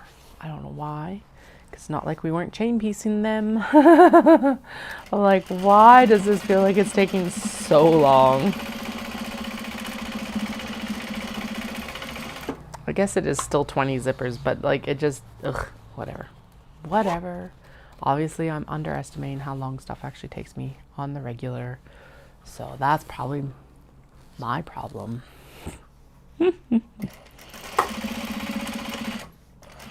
But it's like, there's such small zippers. Why did it take an hour and a quarter to put 20 zippers in? I guess it's because we're also doing that centering thing. So I do need to figure out maybe a more efficient way to do that.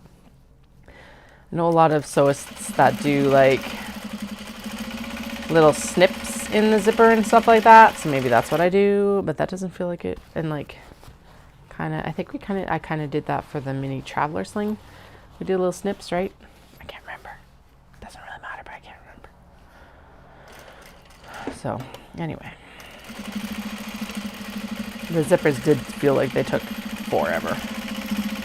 But I guess we were still finishing up heads today too, weren't we? Like the ears. And then we went into the chins. Okay, so that's not quite as bad then. I was like, in my head for some reason, I had apparently blocked out the ears. I'm like, why did it take so long to install half the zipper, literally? But it was probably closer to like 3/4 of zippers. Zipper line stitches sort of thing. Cat problems. I did cut 30 of these. We're probably going to end up finishing about 28 just based on what I've had to put aside because of like I very rough cut the linings, and that means that not all of them were quite the right size, which is annoying because normally when I'm rough cutting I am pushing towards the larger side of it because obviously, well, as you've seen some of these go through, it's like those are obviously too large a cuts. But that's okay. 28 is still a very presentable number. I'm just finding that 30 mark for some of these things is really good. So like with the mini traveler slings, having 30 for between Omatsuri and Knit City was perfect. Because they sold extremely well at Knit City as well. That was the other super cool thing. So like in the past, I wouldn't have been able to just like wander out of I was out of the booth on Sunday for about 3 hours, which is insane to be honest, because like previously I wouldn't have been able to be out of the booth for like 2 hours without it kind of like combusting in my face and really affecting sales. Whereas yeah, Tara, like I was going around doing the live stream and just like, and I don't mean, this isn't really a brag, but it was just like Tara just kept making sales. Here's a sale and here's a sale, here's a sale. So that was really awesome. And she also was like, yeah, it was one of those booths where it's like if you weren't a knitter or a crocheter, it was kind of like it was something for everyone. And I'm like, good, because that's something that I've been like consciously working on as well. That cat head and this chin are not lined up at all. So it looks like it's going to be a much smaller. It is on this side, but it is not on this side. Wow. Okay. Like, there's a little bit of warble in some of these, but not that much. Oh well, we'll deal. Well, it'll all come out in the end, I think, I hope. Top stitching. How we love you.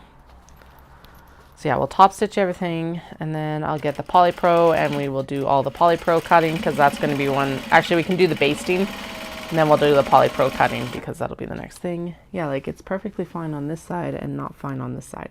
That's so weird. Oh well.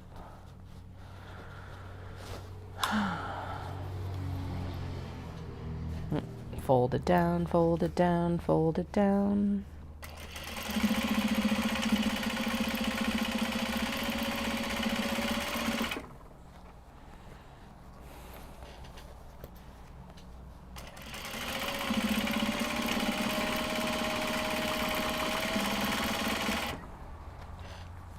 So yeah, you're more than welcome to come sell me out of cat head pouches and yarn this weekend, as well as everything else. We have enough time before Shindig to do some recovery.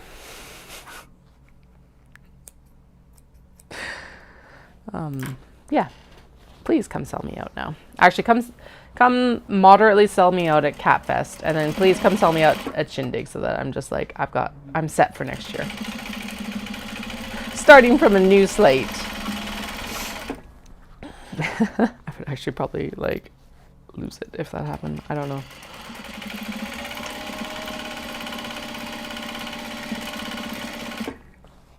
There would be a lot of Muppet flailing at that point of like, oh my god.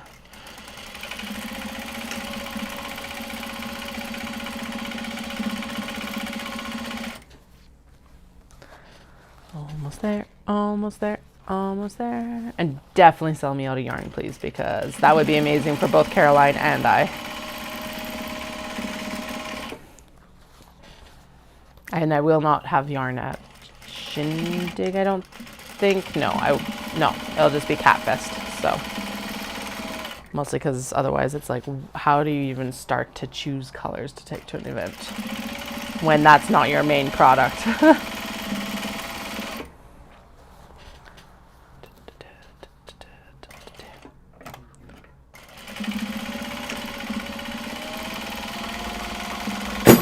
No, why?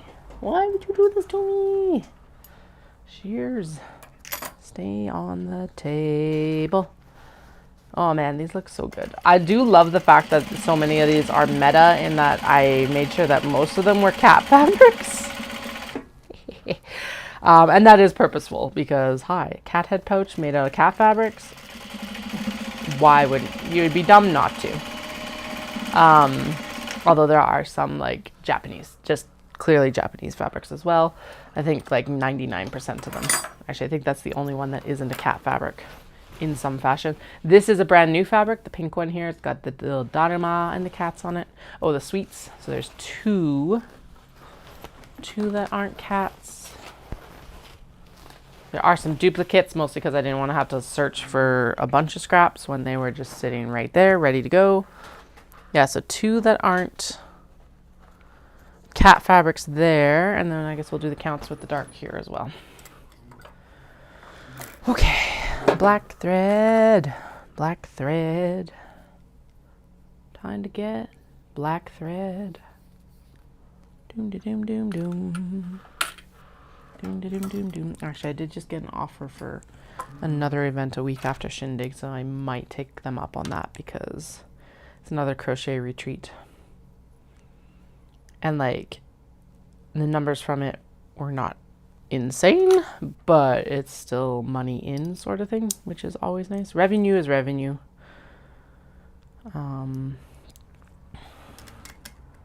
And also repeating an event is sometimes really good too, because then people, if they're repeat attendees as well, are like, oh, I regret not buying this last time. That's actually the main benefit to it.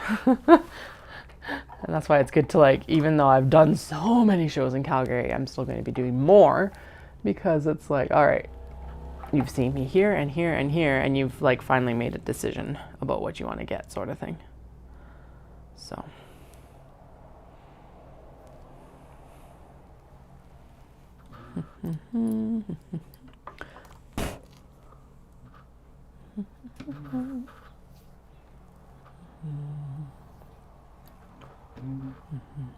I do not need Zelda stuck in my head, I don't need Zelda stuck in my head.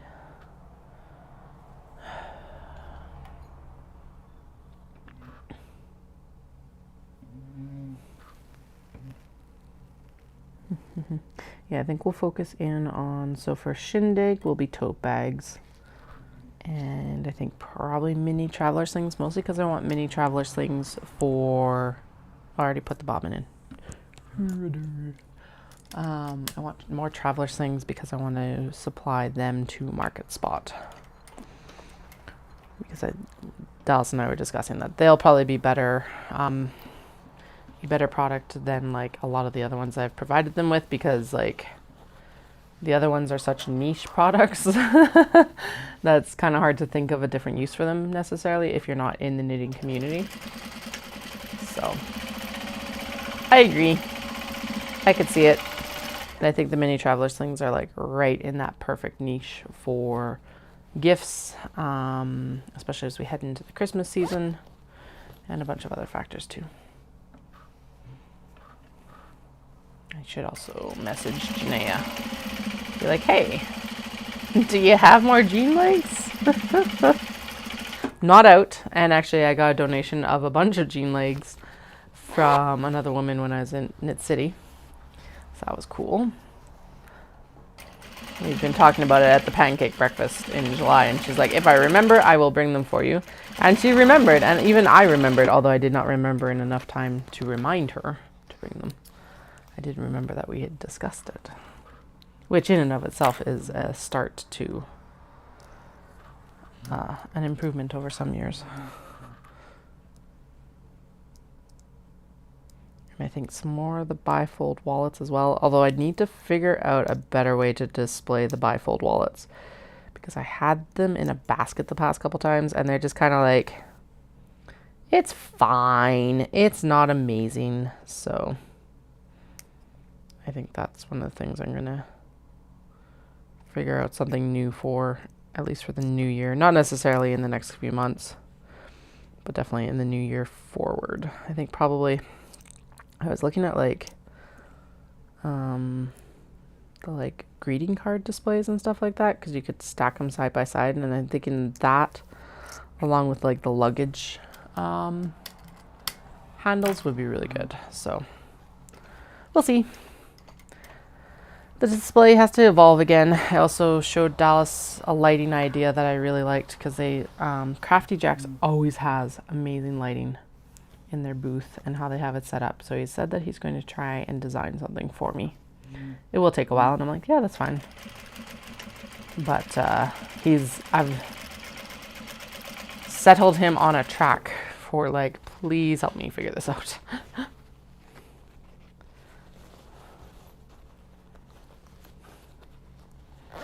Especially hopefully at least for Knit City next year. It would be nice to be able to test it out before that, but Knit City is typically the largest booth, and so in some ways also the easiest to like plan stuff for too.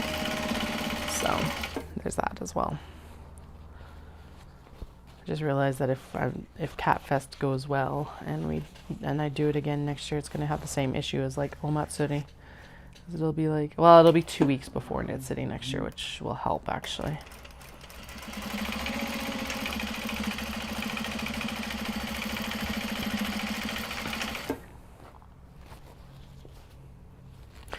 But just as a heads up too, I missed all of you guys. I'm super excited to be back streaming. Did I miss the sewing machine? Yeah, I was excited to come back to sewing too, actually. But I definitely missed all of you. I also burnt myself extremely well on that steam press the other day, by the way. I didn't think it was as bad as it was, and then it started like cracking. I'm like, oh, I did actually blister. Lovely. 2nd degree burn for my steam press. Exactly what we all want. Heading into more show prep.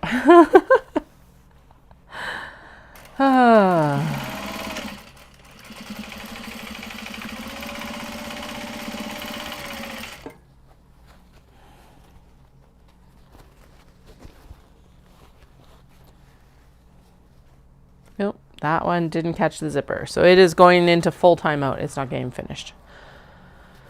That's okay. Good thing to catch it now instead of like most of the way through production. This is like, I would count this probably as the, for this one, I guess it's most of the way through. It's probably about the 2/3 point. I was going to say it's the halfway point, but no, it's probably 2/3 right now. I think if I'm good, I can do it this way. I don't even have to trim them yet, hopefully. Yeah, I think we're good. Let's go. Right, and I was going to grab a few more scraps and do a few more coasters. We're just going to do individual coasters for now. I did figure out a way to do, like, it's basically this, but it, oh shit. Lining supposed to be down. How much does that actually change anything? You're not going to notice. We're not picking out the top stitch. It's fine. Anyway, it's basically a cat head coaster. It's the same shape as this, and then it makes your cup look like you've got a. It's got cat ears, which is super adorable. Felt backed, super lightweight. Yeah, just straightforward. I did fight with the Cricut for like hours the other day trying to get this stupid Cricut to cut stuff, and finally gave up. I was like, no, it's not. I need to be doing this even more in the off season than I am right now. But I think it's the mats. I think I might need to swap the mat and maybe the cutting blade as well. Probably the cutting blade for sure. That's really tempting though, because it's like the maker is, so I've got an Explorer Air 2 right now. Again, Facebook Marketplace special because I didn't know how much I would actually use it. I'm not actually using it for what I bought it for. So I was planning to do like with these, a setup with like knitting tags that you could like attach to your project bag and like write down all the details about the project. I think I'm still going to do it, but it's like the papers that I selected, it's a lot of work to photograph to post online. So it's like now that whole debate of like, okay, do I do this for shows or do I do this online as well? I don't know yet. I haven't decided yet. But yeah, so it's like that. And then, but instead I've been using it mostly to cut fabric and like the belly bands for the planner pouch. Like it's worked out in a lot of other ways. So I'm actually using it more than I thought. Not as much in production as I thought I would, I think, is what's up.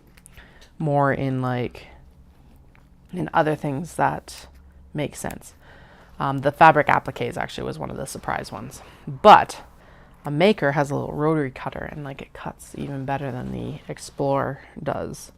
So I'm keeping an eye out, but most people are selling their makers for a significant amount of money. I'm like, since I just spent 4 figures on fabric, I don't really want to do that right now.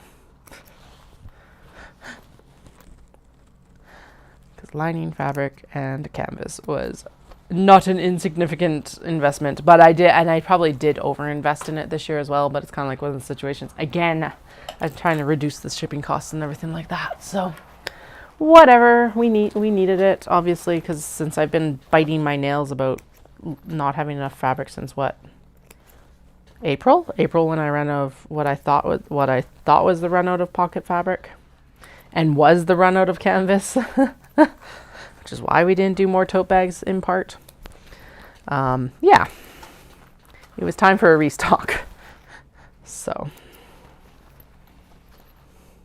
now what I'm going to do is I'm going to go in and see actually if it was cheaper to buy everything together. I know that the fabric costs less money than my Winnipeg supplier, so there is that, and that is a factor in this too. Like $1 a meter, which is not insignificant. But yeah, the shipping was another factor that I wanted to see how it ended up comparing. And I think it ended up being cheaper to do it from one supplier versus like doing one order from one supplier and one order from another supplier. So I guess we'll find out.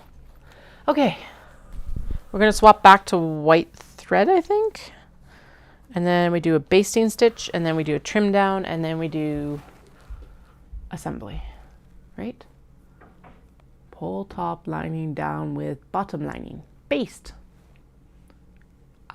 Yeah, cool. Okay. And then, so she wants you to use like a 6-inch piece of flippin' tab. And I'm like, but you're sewing it at...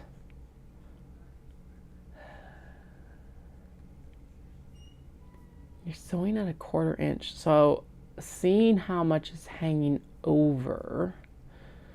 She wants you to do a 6-inch piece. But there's like 2 inches hanging over on the interior. That obviously gets trimmed down, but you know. Yeah, it's like 2 inches. So 6 minus 4 inches is 2 inches. So we're going to do a 3-inch amount of polypro when I get there. We're going to baste first, and then we'll go in and worry about the polypro. So we'll do a 4-inch cut.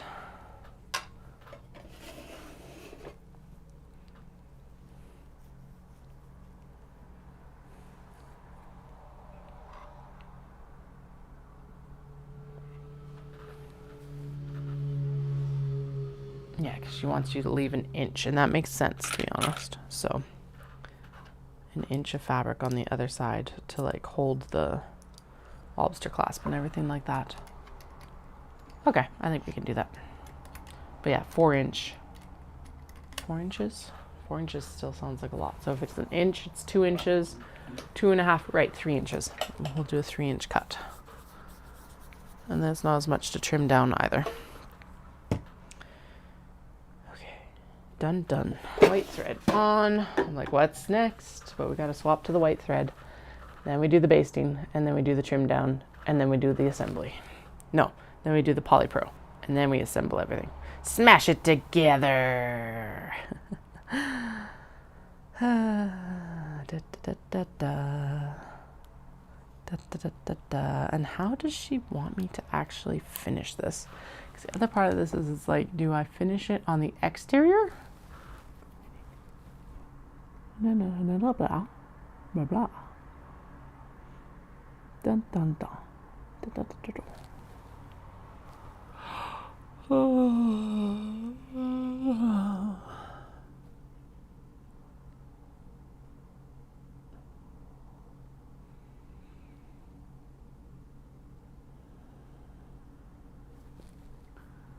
Okay, yeah. Oh, I see. Yep, that's exactly how we'll do it then. We'll do it exactly as the pattern is calling for, which is leave a turning space, gap, opening, and then, yeah. Okay. That is way too much thread, so we're going to pull it back here. Then we're going to, oh yeah, I did also order more needles, actually. Yeah. Thinking about it, we're going to change the needle, because I think I have been having thread issues, and it's very likely the needle. Those are 9014s, that's what we want. Change the needle, change the needle, change the needle. Change the needle, change the needle, change the needle. You're nice and dull. It's been a while. Because I don't think we changed that to small box bags, did we? I probably didn't. I think it fell in the crack in between. No, between the sewing table and my like sewing machine. Okay, we got it out. Anyway, I'm pretty sure we didn't change it after small box bags, and we probably left it in after a that whole disrupted day was probably still 6 to 8 hours of sewing time. So here we are. Let's swap it now. There we go. Alrighty. Now we're gonna do this. And we gotta do this. I might need to trim this thread down, but I don't know yet. Yep.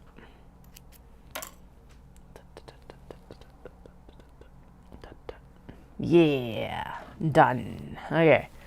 Pull the bobbin thread, pull the bobbin thread. That's not gonna pull. Okay, why didn't you pull through, weirdo?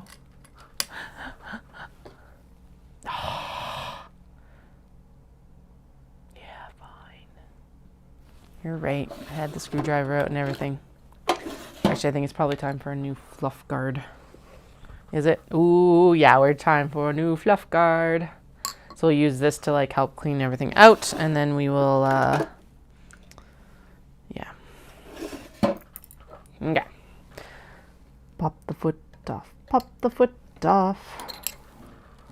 Take the foot off the machine. Clean the foot off, fluffy fluffin'. There's a whole other cat right here. Losing cats worth of fluffiness. Actually, I'm gonna put that back down underneath when I start to clean the feed dog plates out, just so we don't have to, like, when it gets knocked down, we don't have to worry about it. It's already getting caught by the... Oh, we're pretty good on this side. Okay, there we go. That's what we'll do. Aha, success. That's a piece of zipper. Okay, let's see how fluffy we've gotten this time. Should start a fluff meter add-on for the stream.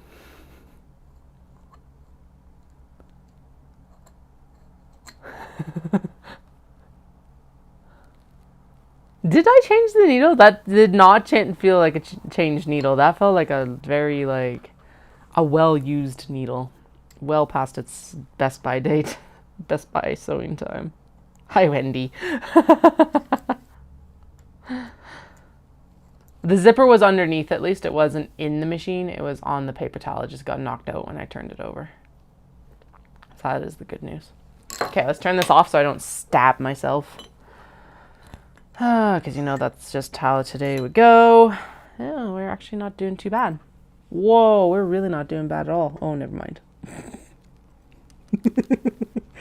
Although the feed dogs are okay. It's all, like, in behind.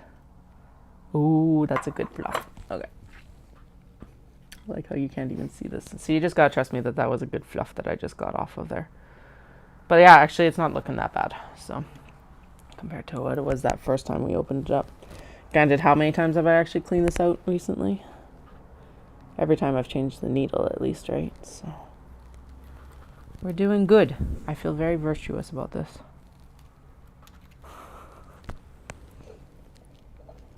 Okay, we're good. Ugh, so, like, oily. Ugh, gross. There's not very many things that are like give me textural issues with sewing, but that is definitely like Flynn. He's like scratching in the freaking bookcase over here. Cat, why are you like, you've got so many cat trees around here. Oh, I swear he's just a jerk right now. Anyway, oh, I don't even know anymore. Yes, the fur is being filtered. That's good. We're also getting it cleaned out at the right time, apparently. Okay. That side's tightened down. I think that's actually the harder side to do it. I know. Bah. Maintenance. It's the same as doing body maintenance. Why? Why can't we just be like self-oiling, weight moderating, cardio moderating creatures? This should be self-cleaning with much larger bobbins. especially since this freaking front screw is so goddamn hard to get in and out. Ah! Mutter, grumble. Grumble, mutter. Okay, just about there. Could also just say that that's good, but like I don't want my feed dog plate rattling around while I'm sewing. Okay, good enough. Is it perfect? No. Is it like 95% better? Yes, and I think that's probably good enough. 95% is better. Okay. Thank you for the reminder. Okay, so now I gotta go in and baste. These cat heads are like all over the place, even though we did that very careful centering. So I don't even know what to tell you. But here we are. Let's go. I'll turn the machine back on. Out of practice. Out of practice.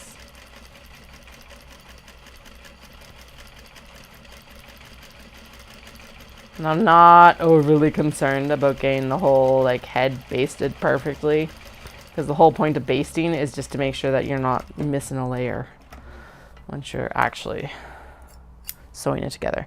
We're also not trimming them down right now because otherwise I will drive myself nuts. I just want to sew, so that's what we're gonna do.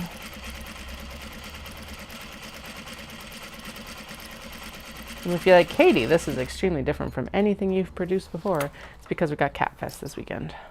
Just as a quick rundown, Wendy, we got Cat Fest this weekend, hence cat head pouches.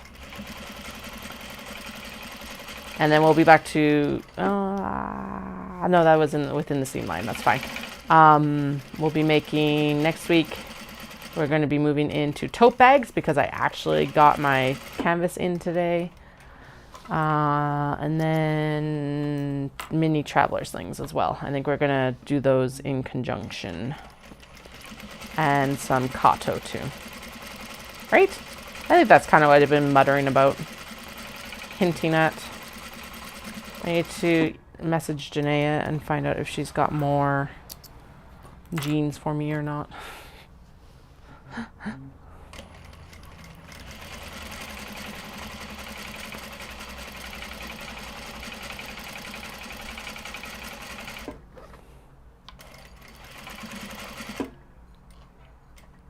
Cat problems. I did have a cat problem because I used that new supplier for all my stuff and we've got the canvas in now. They did tell me in advance that they were going to have to do the canvas in 2 shipments. That's fine because it's way too heavy, and yeah, I agree. I could barely drag it in the house today. It actually turned out to be 3 shipments because they sent the canvas rolled up and then they sent the frickin' lining rolled up too. So I looked at Dallas and I'm like, you gotta get that, like, we've been talking about it since I did the reorganization, but you gotta get the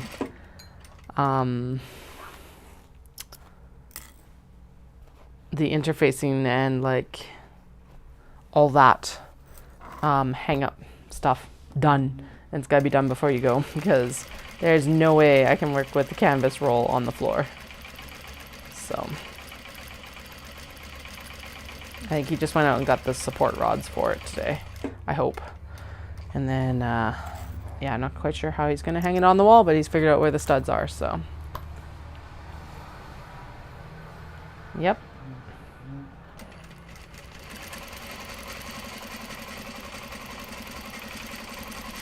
All the bags. We're trying to hatch plans for how next year is going to proceed. I gotta talk to one of the wholesalers because I may or may not have gotten them, but they want like 10 bags from each.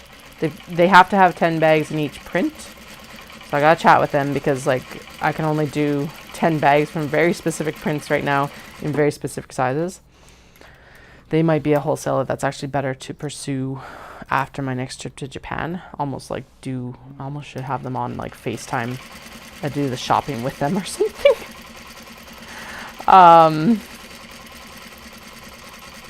But yeah, that's going to like, and then what I was discussing with Andrea is we'll select like a smaller amount of fabric and try to do sets so that I've got a little bit more variety without losing my mind as much.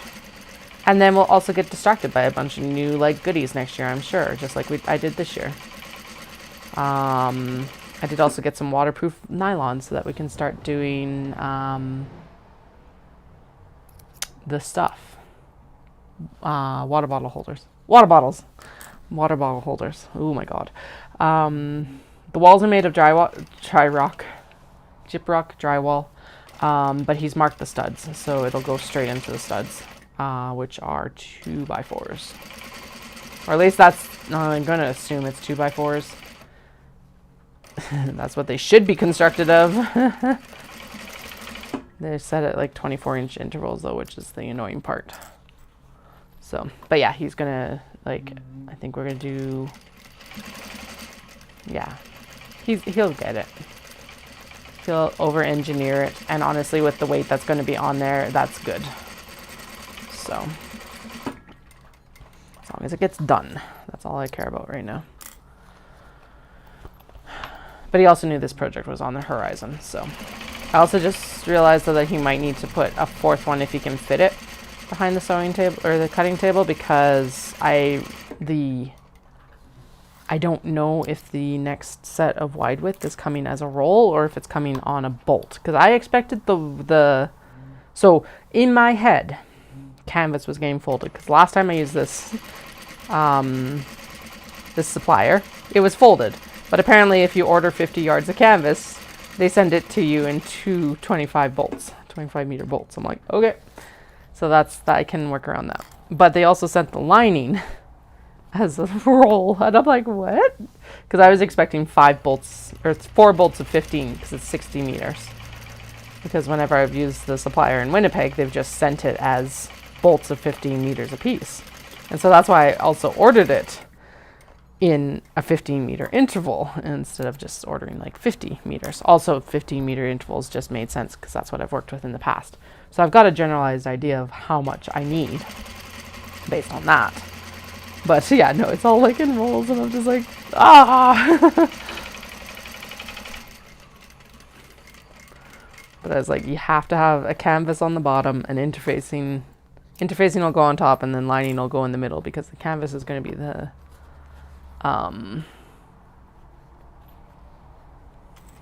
canvas will be the heaviest, so I don't want to have to like heft it up onto the stuff.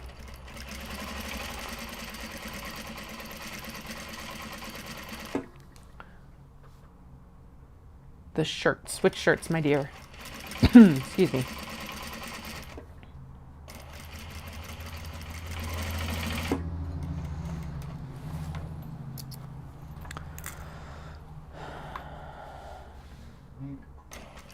If that meant studs, yeah. Canadian lumber, I hope. Now that I say that, I'm like, is it though? He is. I trust him too. Ugh. Okay. Hello. Looks like we ran out of bobbin thread halfway through that one. We ran out of bobbin thread halfway through that one. I need an engineer to redo my bobbin cases. Please, please, please. Seriously. Ugh. There we go. Okay. Pop that on the bobbin winder. Pull it through. Ding. Bobbin.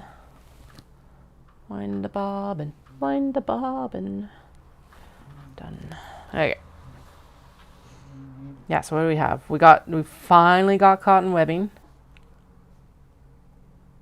Oh, the fucking running shirts.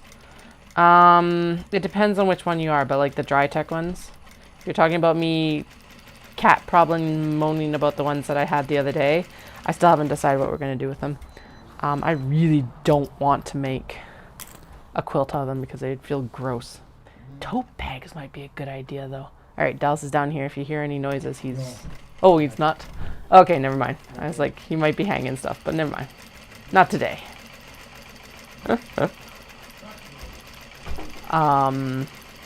Maybe tote bags though, or like some sort of backpacky bag or something. I don't know yet. Could make a tech bag for like checking at these events or something like that maybe. That might be the best. Ooh, that would be a good idea. Anyway, but it's like, it's not stretchy, but it is. And it's definitely not cotton. It's definitely some sort of plastic. And that's why I don't want a quilt out of it, because it just, ugh. Texture of it's gross. We have gotten cotton ones, but it was the, actually the one from running Calgary for the Calgary Marathon this year was one of the nicest I've received recently.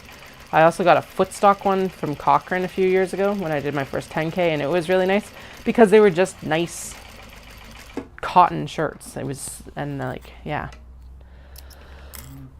Oh, I see. Use it as like a lining fabric for that. The only thing is that I wanted to have like a waterproof fabric, so they wouldn't be waterproof. They'd be water wicking, and then it would just like soak through. So, yeah, but we do have the cotton webbing, and then I have more cotton webbing on the way, ironically, because I was like, okay, so I called on what, Monday? I called Monday and I was like, hey, do you have the cotton webbing in stock? Because he said you'd have it early September. It's already mid-September. We're damn close. And he's like, yeah, it's going to take another month to come in. And I was like, okay. Can you just double check? Because I've been on back order for like a month.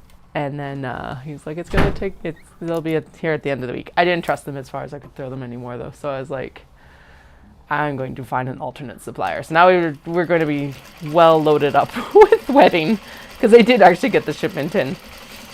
So the plan from now on is buy it from Calgary if they have it on hand. And if they don't, I'll just go straight to the other supplier and then probably put myself on back order.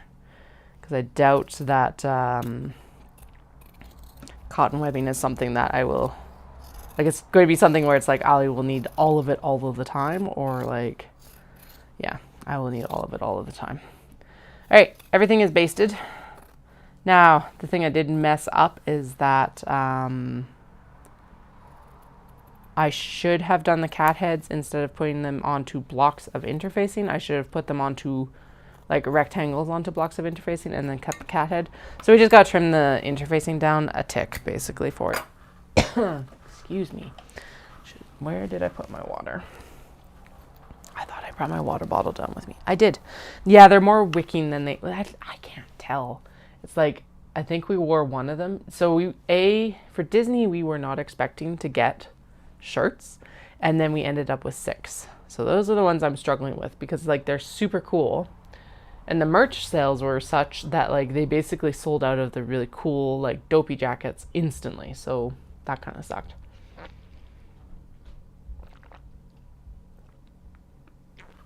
But yeah, suddenly having 6 extra running shirts that are really kind of gross and you're probably not going to train in is not fun. So I don't know what we're going to do yet. And they are kind of, I think they're more wicking than they are. They're definitely not water resistant. Oops. Although that is a good point that I could upcycle some of our old rain jackets probably into water resistant fabrics.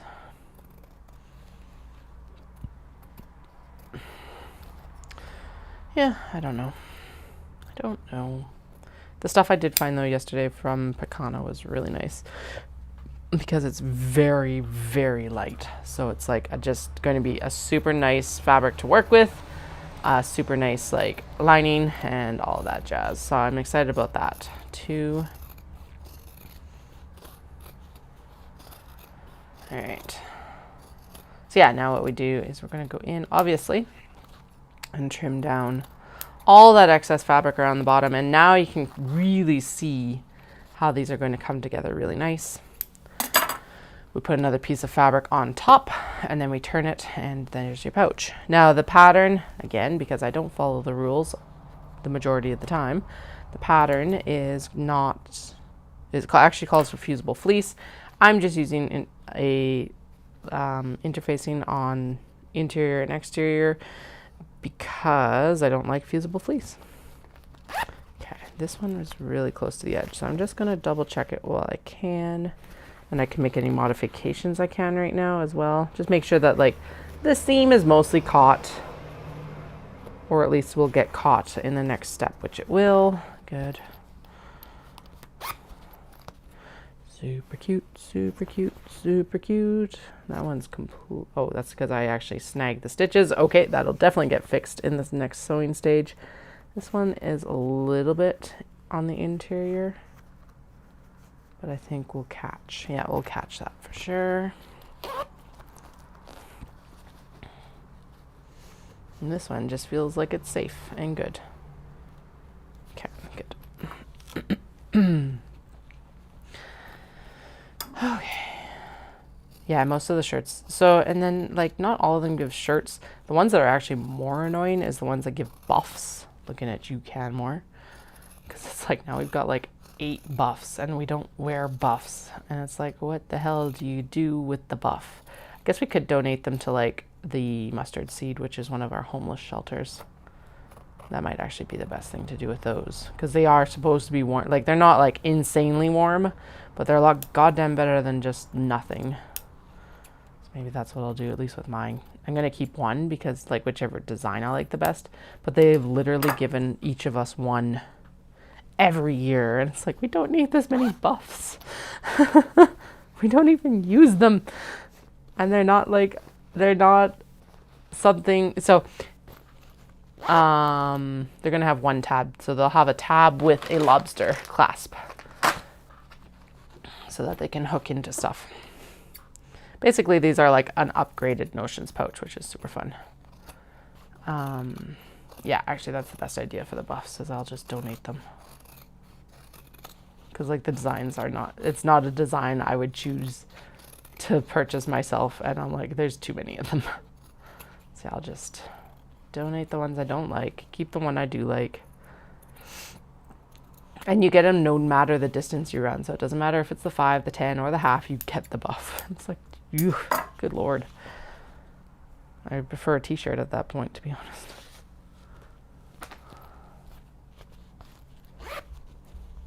It's, so it's like a neck gaiter, balaclava, around the ears, like as an ear band thing.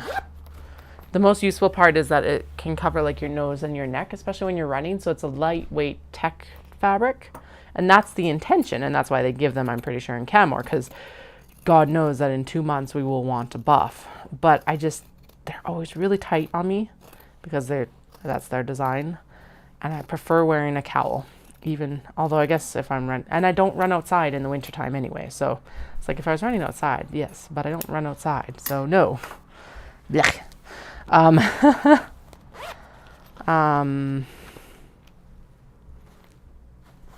Yeah. And if we are running outside, we're like, yeah, whatever. We did buy the kids some because for them it made sense because they can't really wear scarves yet or anything like that. And so they're tight enough to the kids' necks that like I don't have to worry about them choking themselves on the playground or something like that, which is one of the concerns of the scarf. Or a larger cowl. But theirs, funnily enough, came with a mask filter. And Dallas bought it for our eldest towards the end of 2020. 2020, I think. And the cashier was like, and it's got a mask filter in case you need it. And then they both kind of looked at each other and they're like, let's hope we don't need it by that point.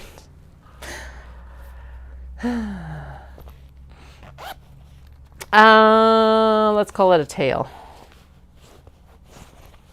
It's like, so the Polypro is going to loop out and the loop is just going to be a lobster clasp, no handle or anything like that. So the idea then is that the pouch hooks to your bag or to like a belt loop or something like that.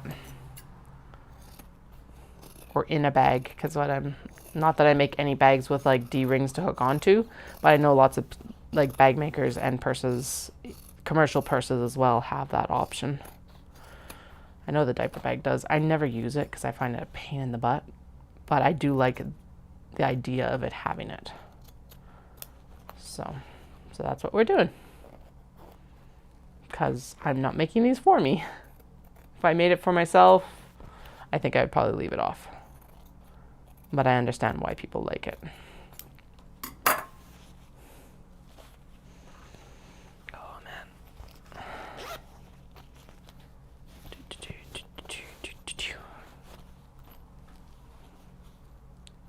And sorry, Buff is actually a company name. That's why they're just called Buffs. But yeah, they're like the balaclava. Tech balaclavas. That's probably the best description for them.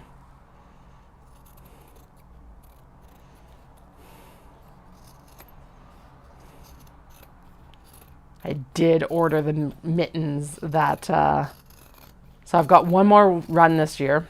It's the wild run. It's in 9 days. It's next Sunday. And it's in support of our zoo. I'm just going to trim that so it's a little bit straighter and up here. There we go. That looks good. And the start time for it is like 7:50. So I did buy the gloves that go along with that one because I was like, okay, I have like one pair of good tech gloves, but these are like the half mitten ones, so the top will open on them. So I'm like, yes, that seems like a way better option for running at least. Again, I don't run outside a lot, but that might help me run outside a little bit longer than I do right now. Because that's the thing, I don't mind the cold as much as I'm like, I do not want to be running on ice. That's a lie. I hate the cold too, but that's not what stops me first, because I can at least run during the afternoon if I want to. It's the ice that gets me first, not the temperature.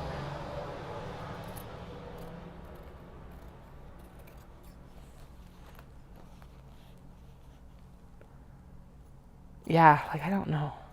I think the tote bag one might be the best option, to be honest. Like, at least for the shirts that I want to keep. Or quilted totes or something like that might be good. I'm still hoping that we can get some catnip kickers done today, although I am leaning towards it probably won't happen. So those might be a later project. Although I did find a refillable pattern, so I'm like, that's awesome. That'll be really good. So, I see what I need to do next time is line up the base stitch with the kick out from the head here. Or maybe even just not go onto the zipper tab. It's probably the better option. Okay, I can't even see what you guys can see right now because I've got the pattern in front of the... Okay, good. You can mostly see what I'm doing. Yeah, okay, I see what I do next time. That's okay. Learning curves on the pouches. The main one being that next time, definitely don't cut the cat heads before I've interfaced the exterior fabric I'm going to use. That was an unpleasant experience on whatever day it was. And I should have known better, but knowing better and doing better sometimes are two different sports. So, also, I'm going to blame calorie deficit. Mental acuity is not there as much as it could be. Oh, this one's like really far in on the sides. Like really far in. Damn it. And I don't think that's something that would have been, no, that would have been fixed by turning it either. Okay, time out, and I'll put in a different piece of lining fabric in there later. Bum, bum, bum, bum, bum. I think this is the highest percentage, but that makes sense because I guess it is a new product. Haha. I have sewn one of these 2 years ago. So, that makes sense. Oh, I see. I definitely want to leave my zipper tabs longer too because that would mean less trim down from the head bit. Okay, cool. Good call. And then we just do the centering like I was doing for this round anyway, because that wasn't fun, but it wasn't terrible either. So,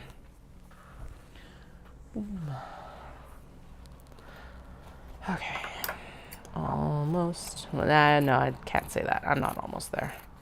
Mentally, I'm almost done. These are even so cute, and I'm just like, yeah, let's check out. I want to be outside.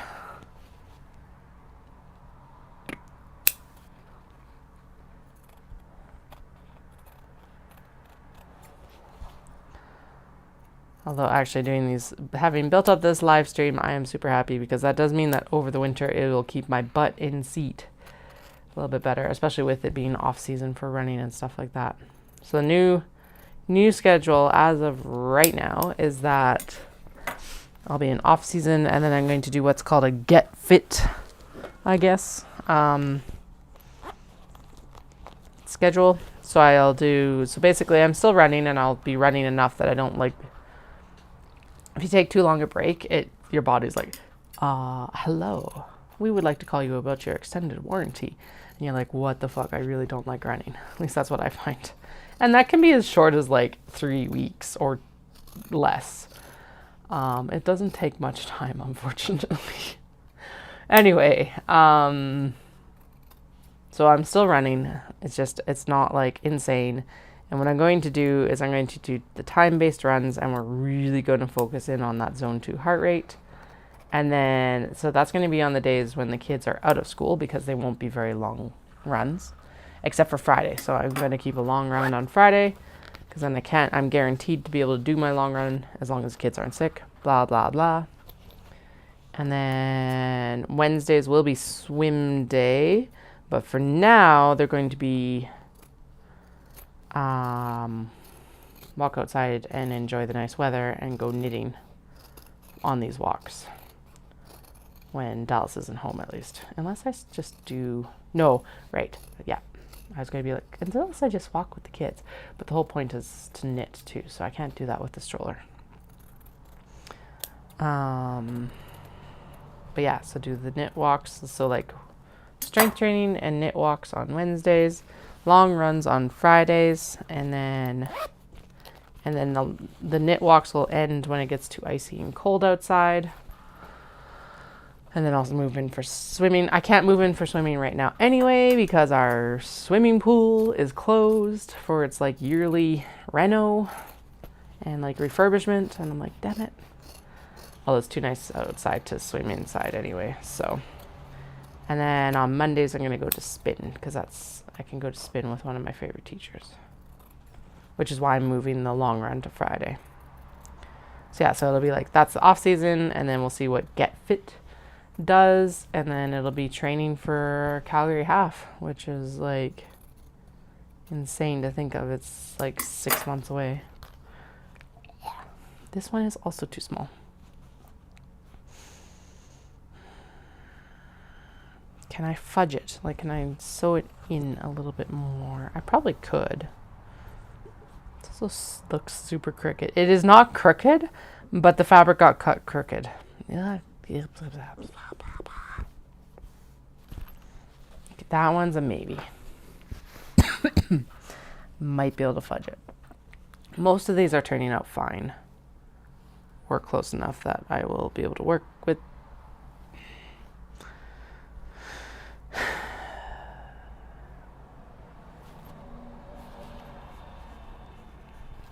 I can fudge this one, I can fudge this one, right? No, all cats are different. Super annoying. Glad I didn't try to tackle these before Knit City. I would have been very frustrated. Because even now I'm like, what is going on? Learning curves. Learning curves are good for me, but I don't like them. It's a good thing I wasn't actually sewing these on Wednesday, because we're in a calorie deficit and my brain was not working well. I would not have had the patience for this on Wednesday. I thought I did, but I did not.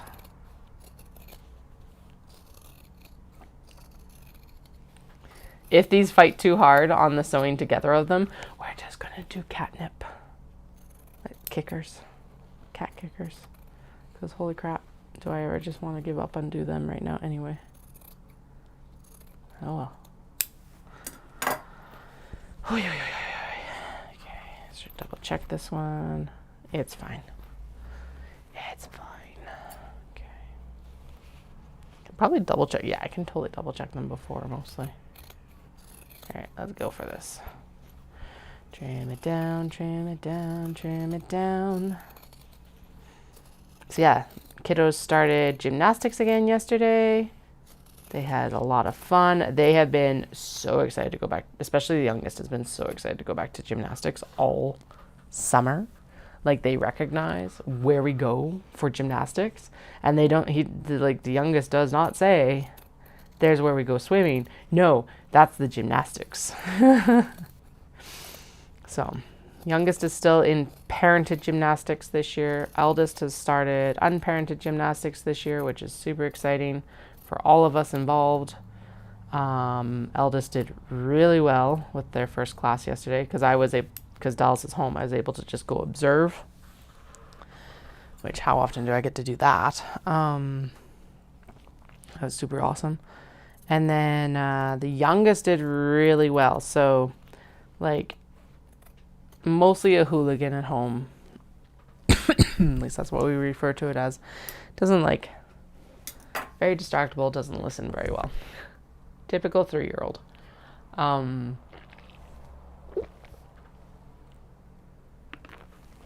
But did really well listening and waiting and everything yesterday, especially even compared to what they were doing when we ended gymnastics in June or whatever it was, March.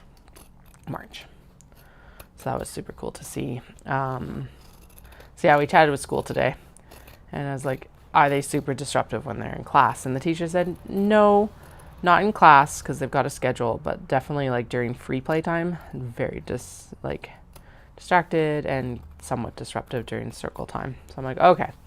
And she's like, yeah, they'll be getting supports this year. I'm like, all right, not a surprise. Glad to hear it. We did just want to report back that they were already doing better with gymnastics compared to last year too. So there have been improvements in some places, not all places, and that's fine too. I just wanted to make sure it wasn't like during class time they were blah, blah, blah, blah, blah, blah, blah, blah. Because here's the other thing is they just very suddenly, the other day, they talked the whole drive home, the youngest. Just this whole elaborate story about how there's a robot and they were throwing everything at this robot to kill the robot and then pulled the leg off and threw the leg at the robot and just super elaborate story. Dallas and I had you could hear them still chattering in the back. Dallas and I had a full conversation and the story was still going on. And then, yeah, it was highly entertaining, mostly. And nuts. Just it's night and day between these two kiddos because sometimes it's pulling teeth to get an answer out of the eldest what they've done at school for the day. And then the youngest is just oh yeah, this, and this, and this, and this, and this, and this. So.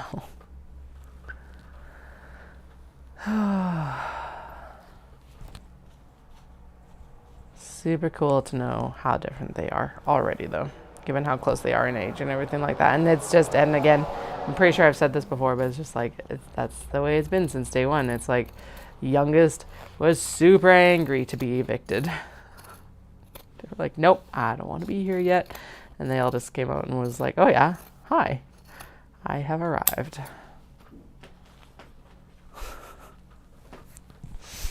So the youngest is thankfully not as angry as they once were. Oh my goodness.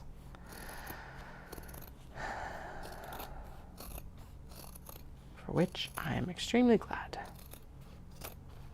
Definitely need more help with emotional regulation and stuff like that. But even that's improved quite a bit since starting preschool, even versus the day home. So.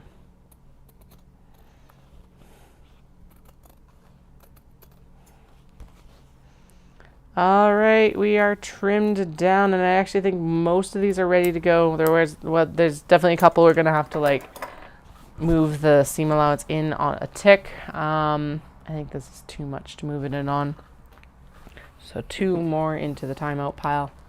That's not too bad. There's still a very generous stack here.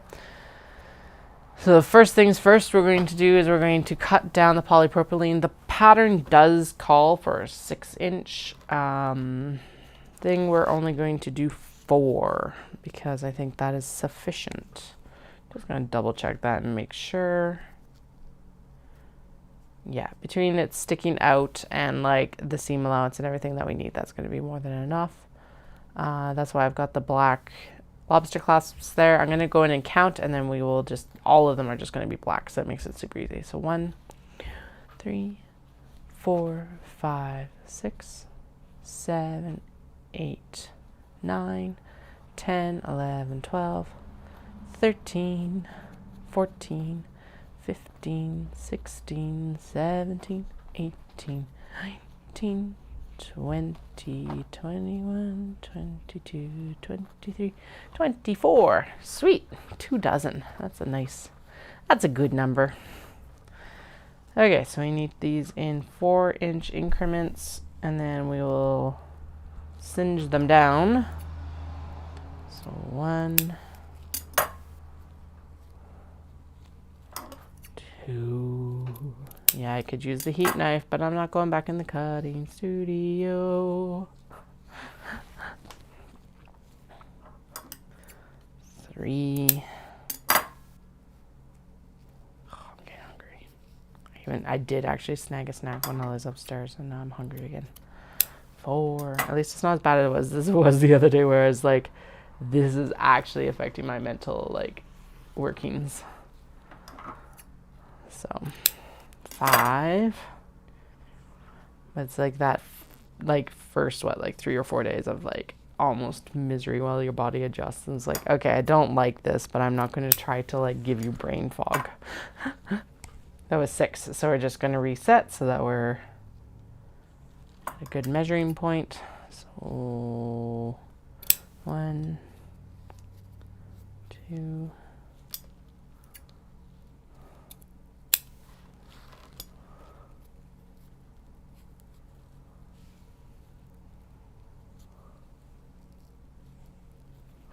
'Oh, Wendy, I'm sorry. We'll chat with you soon. I probably won't be on in the evening until Tuesday, and then we'll be back to our evening schedules. And then I'll be on Wednesday and Friday, so I'll chat with you then. Hope you have a good day. Damn children. Sucking all our internet.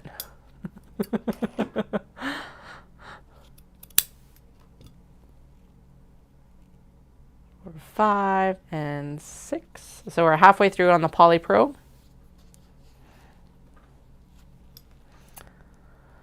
Because that's 12 out of 24.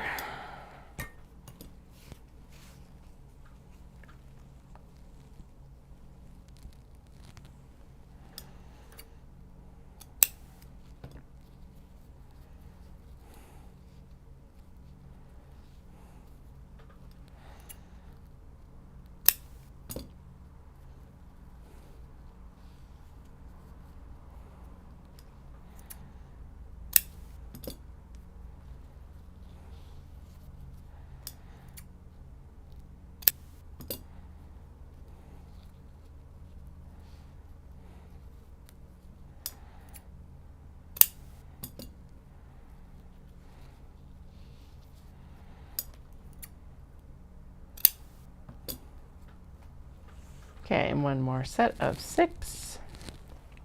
Basically just doing it in 6 because like as accurate as I am-ish, accurate-ish, it does tend to like wander off and just get longer and longer the more I cut. So 6 seems to be a good number for this length of not like taking up far too much further webbing than need be, but while also maintaining a little bit of efficiency here. 4. And then we will go in and singe all these ends. 5 and 6.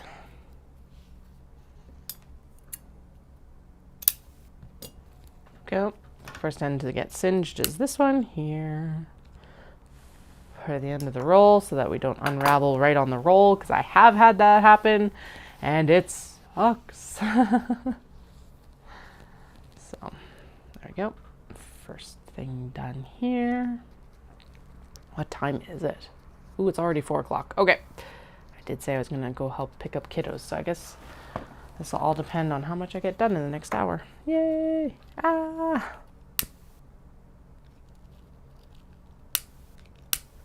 2, 3, 4, 5, 6.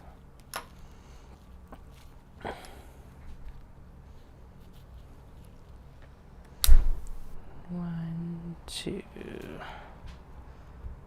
3, 4, 5, 6. Okay.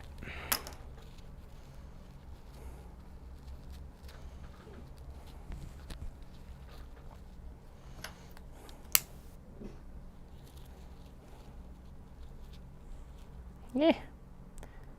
Just going everywhere. 1, 2, 3, 4, 5, and 6.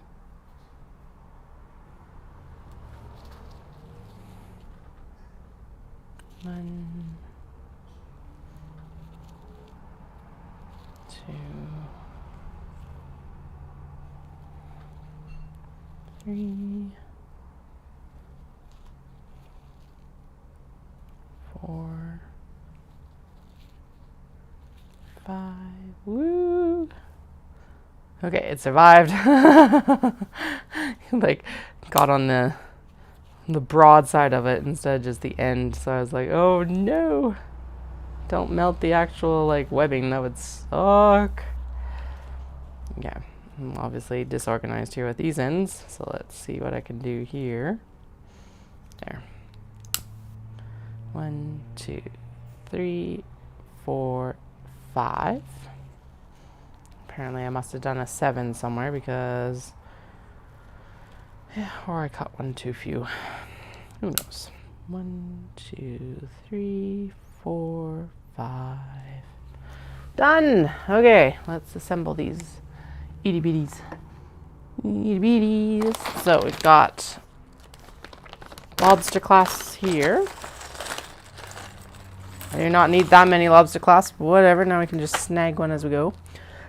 Flynn's like, oh my god, something got dropped on my head.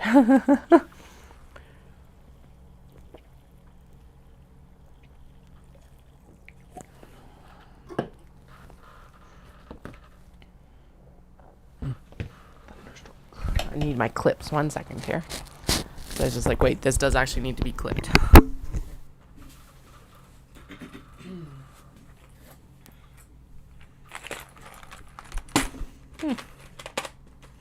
Ooh, that is.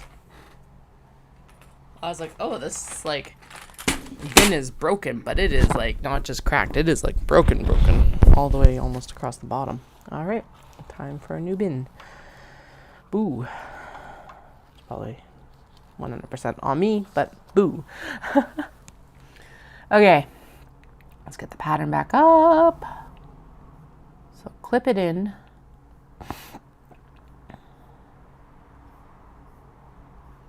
Okay. Take your lobster clasp and thread through the tab. Fold and baste bottom to close. We are ignoring that. With your front main cap pouch piece facing right side up. Okay, just below and in 1 inch. So yeah, I don't even really need 3 inches because that is way too much excess. So that's good to know for future. We only really want it to there. So how much do you actually need? Like 2... Oh, right. We discussed the fact that I only actually wanted to cut 3 inches, not 4 inches. Okay, whatever. Okay, under the zipper like that, and then we go in and, do you know what? We're just going to do exactly that for all of these, and then we'll try to figure out where their back pieces are. Okay, so I'm just going to kind of eyeball this, because honestly that zipper tab should be about 1 inch. And realistically, yeah, about how much we want in. But yeah, this is, I overcut the webbing for sure. Oh well. Oh well. Again, we're just, apparently everything we're doing with this one is just going to be a learning curve. And we've definitely learned some stuff about how to actually put these into production, which is good. Because sometimes that doesn't hit until you do like, you do like 10 of them and, or, well, you do the one of them for the test to see if it's even worthwhile. Because that's how I do it. And then you do like 10 of them, and that is, definitely has a learning experience, but it's not really like a high production number. And then you do 30 of them instead of being like after 10, like, oh yeah, I'm good. We can do like 100. No. Apparently that's not how these ones work. These ones feel like they're a 25 to 30 per session sewing. So, because I definitely want to also get some more coasters done still. And I do, well, we're not going to get so no catnip kickers for Calgary Cat Fest. We'll get the cat head pouches done instead. And I will do, like, I've got one set of coasters to cut down, and I'll make sure that I get one more, like, sheet filled before I come out tomorrow. I'm also going to snag the appliques, and we're going to do a whole, yeah. We'll see where we're at by the end of this. Definitely no catnip kickers though, because they're refillable, they take some extra time. So I've got 3, so we'll probably just take the 3 I have. Oh right, and for Shindig, I was also going to focus on those reversible drawstring bags too. I forgot about that, because those are like, they just need prep work, and they're really easy to sew together.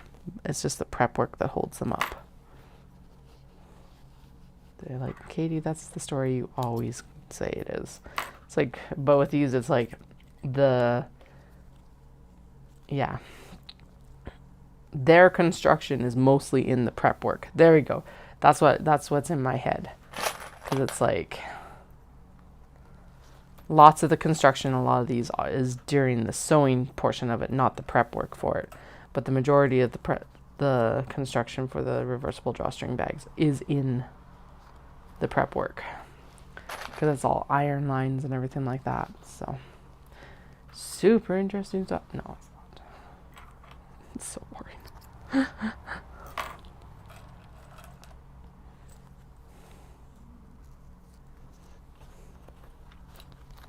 All right, at least this portion is going quick. Hopefully sewing them together goes quick. Hopefully turning them goes quick. Let's try and have these done before kiddos have to be picked up. Well, I have to have them done before kiddos get picked up. So then it'll be dinner time, and then we're going to go for a walk, and then it'll be bedtime for kiddos and pack up time for the Jeep. And then maybe I'll have a little bit of time tonight after bedtime for them, because they will go to bed very early. Last time we went for a walk after school time on Wednesday? Today's Friday. Yeah, Wednesday. Put them in their PJs, and they like passed out on the walk. Just so we were able to transfer them into their beds. It was awesome. Now granted, I do have to pack the Jeep tonight, but it's not going to take much. So most of the stock is in the garage already. I just got to gather up the small box bags. And these will have to be shuffled upstairs. So I should make myself a list of additional tasks, which are adhere some appliques.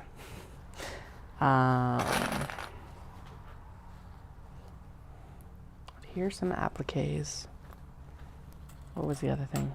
Coasters. So I select and interface and adhere coasters, because then they just get cut down after that. And then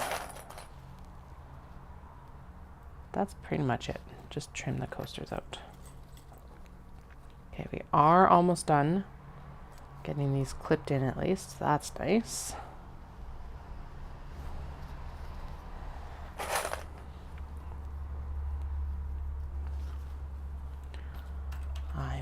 hungry.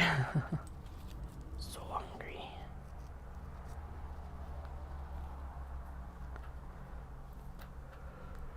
Which is good because it'll be dinner time fairly soon.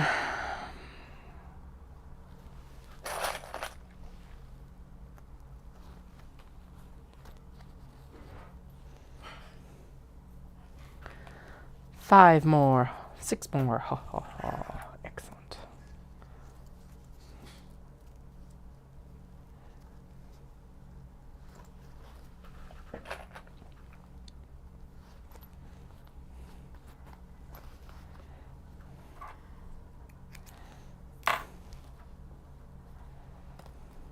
This one's stuck together apparently. Bloop.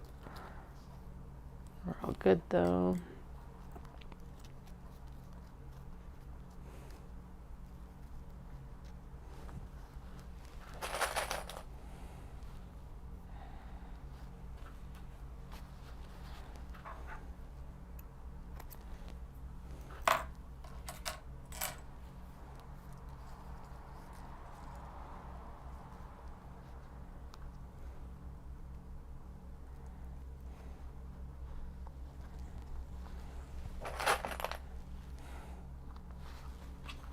Alright, 3 more. Okay, good. We did have enough polypropylene. I just had miscounted one of the singe sessions.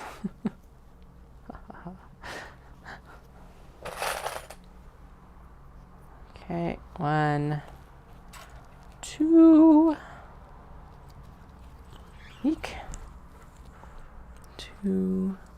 Okay, so I pulled umbrella and fishing and Daruma. Umbrella, fishing, and Daruma got pulled. Daruma because I hadn't caught all of the zipper tab, fishing, and umbrella because the interiors were far too small. I messed up the guts. So I'll have to get, I don't know, I'll have to redo the linings for them or something. Don't know what I'll do there, or if I'll just flatten the cat head a little bit, but I do not want to try figure it out right now. So there is a number in due timeout this round for this one, and that's fine. Sometimes that happens. And I wonder why it's broken. Actually, no, I'm not wondering why it's broken. I know why it's broken, but... Okay, lobster clasps away. Ding, ding, ding. And there. And then I just realized we're going to need... tags. Oh shoot, these tags need to go. Gosh dang it. Okay, these aren't gonna get tagged because they should have gone on the interior of the pocket here. Oh well.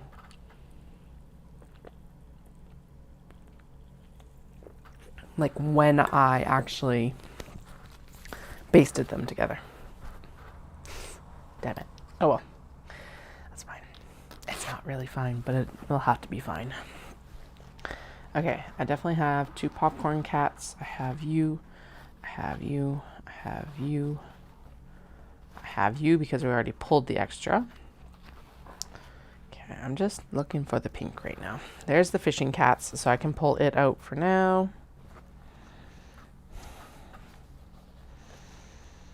Okay, there's cats doing things. That's what we want first. And then we want, let's see. Okay, there's umbrella cats out of here. We've got this guy right here. And we got the black right here. And I can see black cat and purple here. Excuse me. And then, okay, we'll start there and then we'll work our way through after that because that's how it's going to work. Little Daruma cats. Never mind. We'll just match them up, and then I don't have to dig through this pile consistently, since I've seen them all very recently. Except for a couple, it's like whatever, that's fine. There's Cuddle Puddle. There's Fans. There's the polka dots. Sweets party. Airplanes. Sweater cats. Sweater cats again. Sketched sweater cats. Little white with patterned keys. Popcorn cat. Oh no. Beige cats. Beige and stoof. Pink. Pink.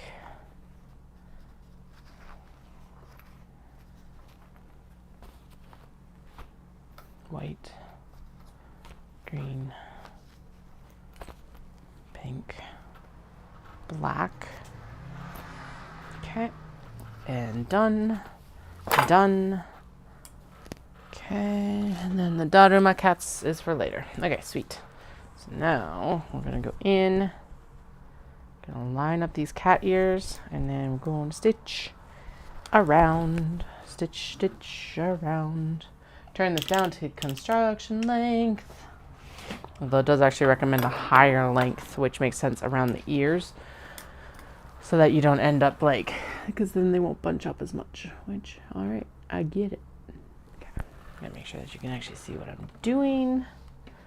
Leave an opening at the bottom and off we go. Inside the basting stitch. Not outside the oh good lord. We do not want to sew over the lobster clasps. Thank you very much, lobster clasp. Please get into your pouch. Thank you. It's like an unruly airplane passenger.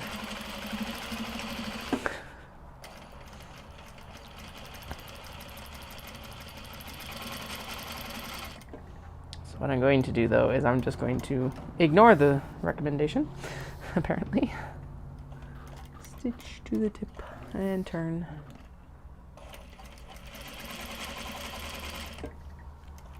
Remember, do as the pattern says, not as Katie does if you're a sewist. Katie does not necessarily even follow her own advice, typically.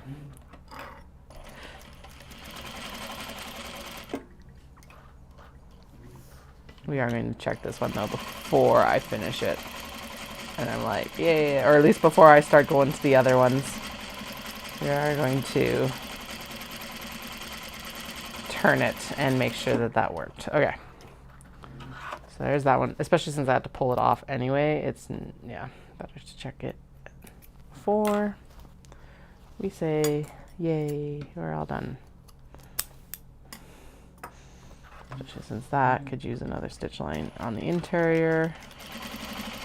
Right here. Make sure that's completely tacked down.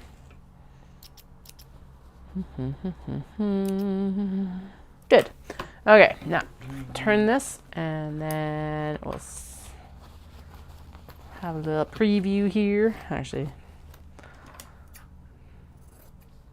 that's way too much interfacing for the interior.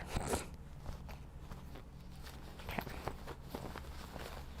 Let's do this. There we go. Turn, turn, turn, turn, turn. Just realized I should go get a float, because that's one of the things I'll do in the morning tomorrow. Since the ATM gives specific bills now, I can do that. All right. Come on, cat ears.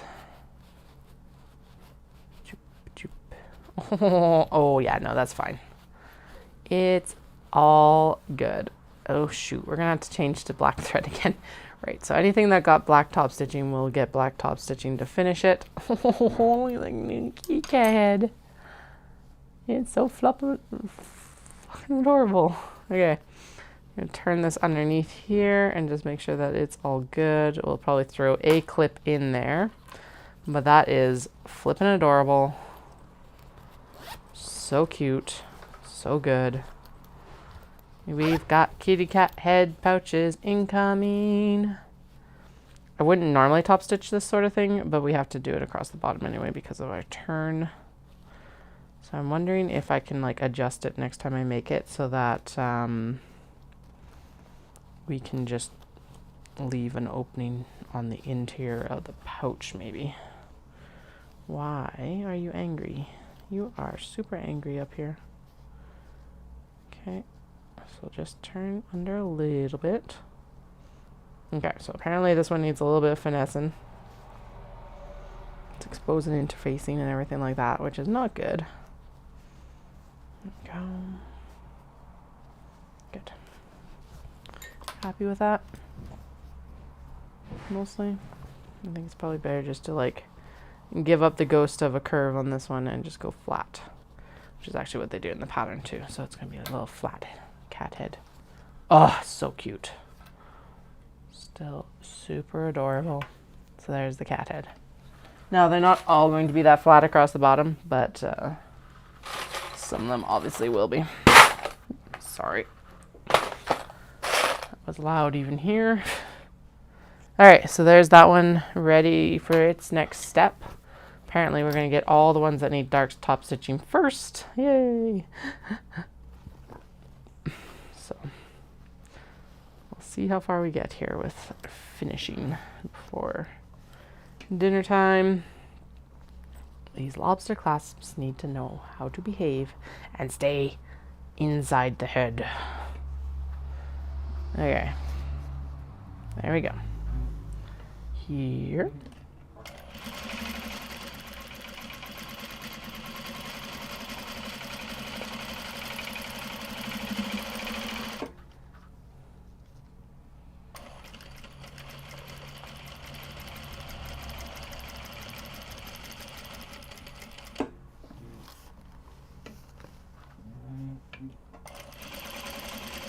Alright, apparently this one is significantly smaller than the other piece, which I do not understand, but okay.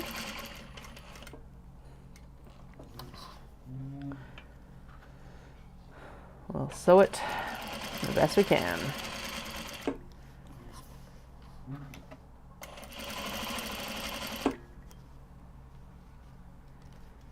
Okay, zipper needs to go that way too.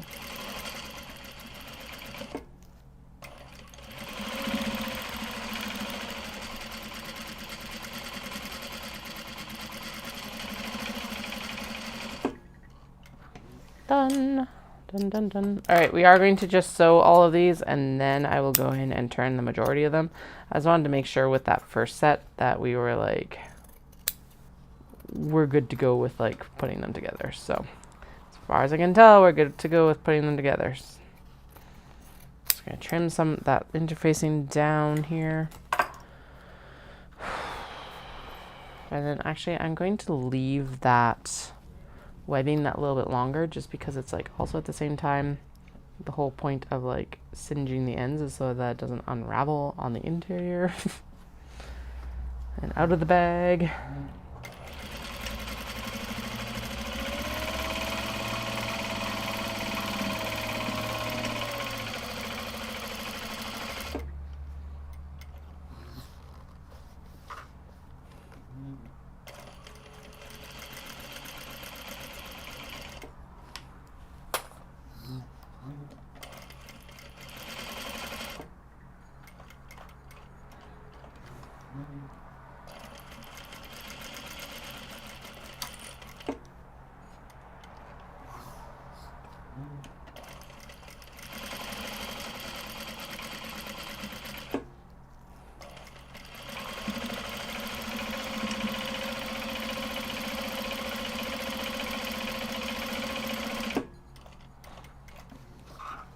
Okay. Doom, doom, doom, doom, doom. We're good, we're good, we're good. That one needs a little bit extra on the top here. So I did miss the right there. Okay, and then turn and up the ear a little bit just to blend it in properly. There we go. Okay, 2 done. Well, 3 done, actually. So what is that? 1/8 completed already. Excellent, excellent. I approve of this progress.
Pull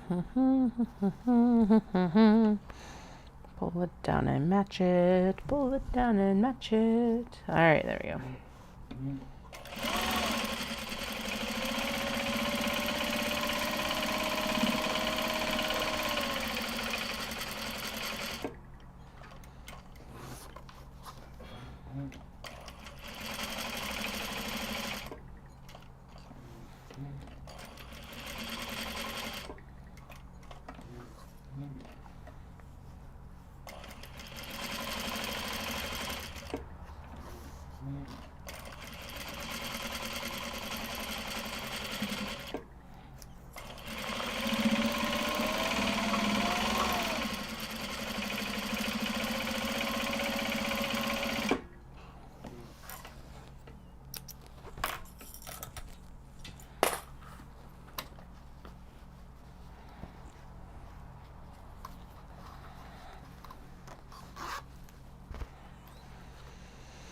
I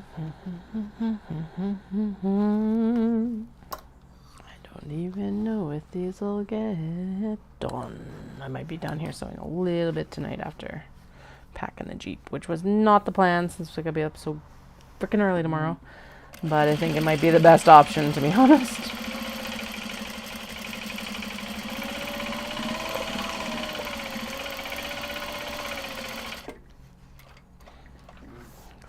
Pack the Jeep. If it's just like top stitching these, that's not a big deal, to be honest. I think that's what it's going to come down to, is I'm going to just like, I'll get these probably assembled and maybe turned, but the top stitching is probably going to elude me. Oh, that's way too small of turning. Opening, I think, but we will. Oh, it doesn't matter because I didn't catch most of that side. Alrighty. Apparently, some of these, even though they were cut at the same time, were cut far too small. Alright. Oh well, that actually worked in my favor. Kind of sucks. Okay.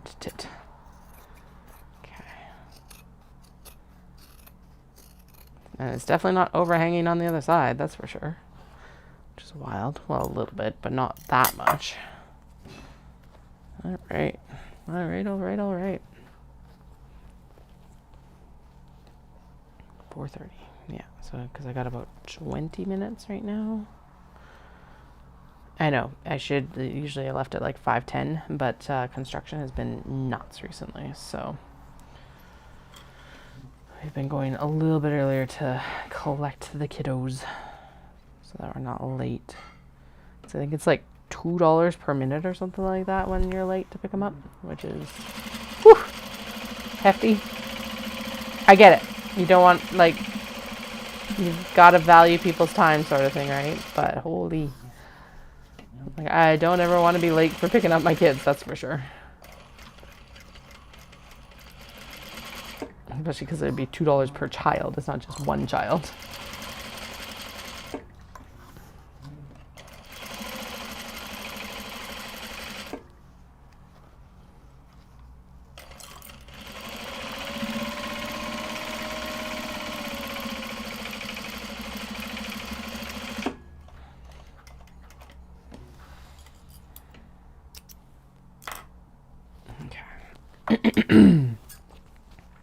Although if I do come on tonight, I will just be doing it myself. So this will be the last of the streaming before Calgary Cat Fest. If I do a stream for Calgary Cat Fest, I will post that link information on Instagram. And I will also, the best way to find out obviously is to subscribe to me on YouTube, and it will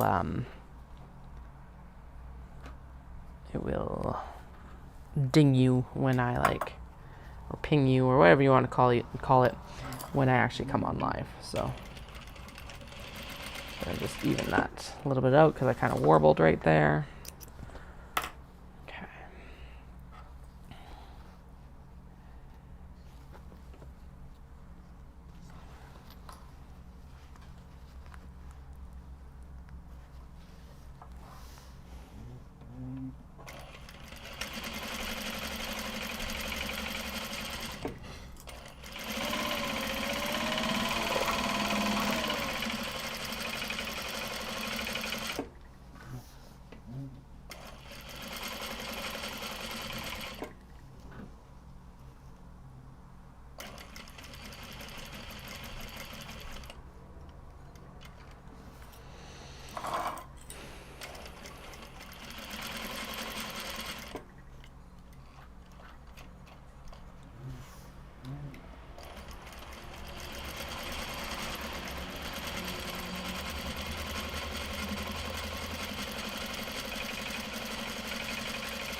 All right, into the stuff that needs white top stitching at least. So we are cranking along here, kinda, mostly.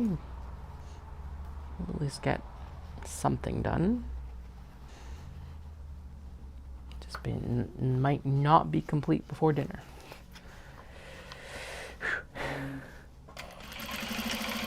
Also, I do not know how these got cut so differently. And it's like the same template out of the same fabric. So we'll definitely be doing like back-to-back cuts from now on.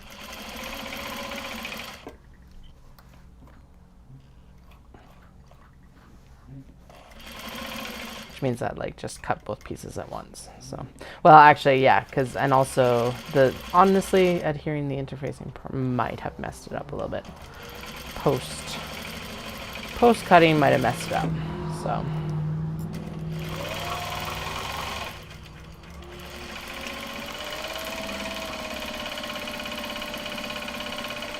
Definitely, like as I've mentioned, a learning curve on these ones. There we go. We didn't even get over on that edge right there, so we'll follow this through. Honk. Someone's honking outside about something. Who knows? I don't know what would be so exciting outside to honk.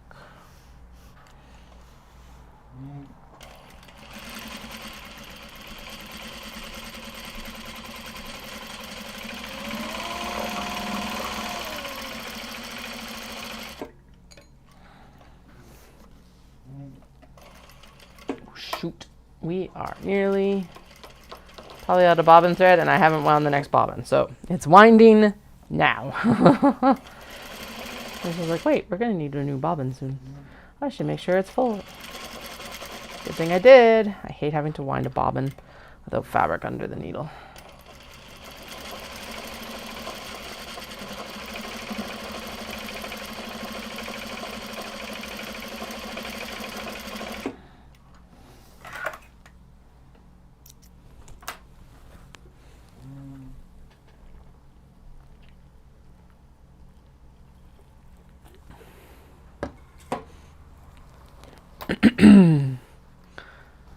Okay.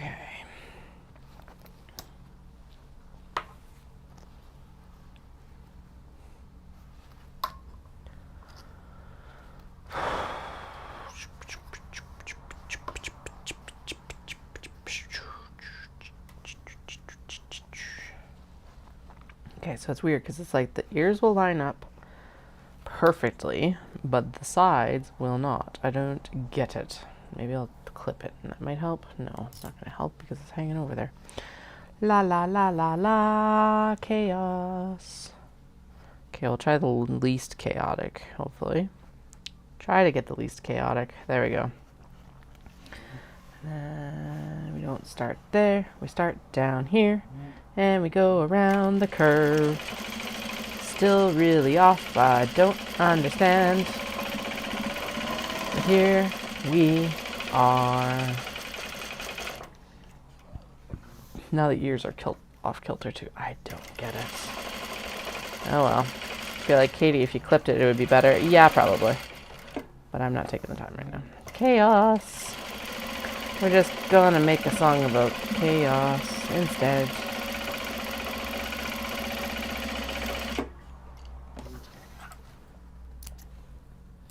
Okay, we actually caught most of it, except for on this very last corner here. So yay us, yay me, yay cat corners. There we go. When did I sign up to sew so many goddamn curves?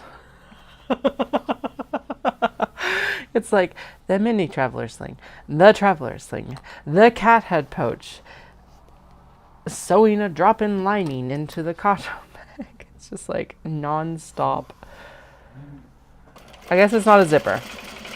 Oh, and the Sheena bags. That's right. Those were the other ones. I'm like, there's something else in there that had curved zippers. That was probably the worst one.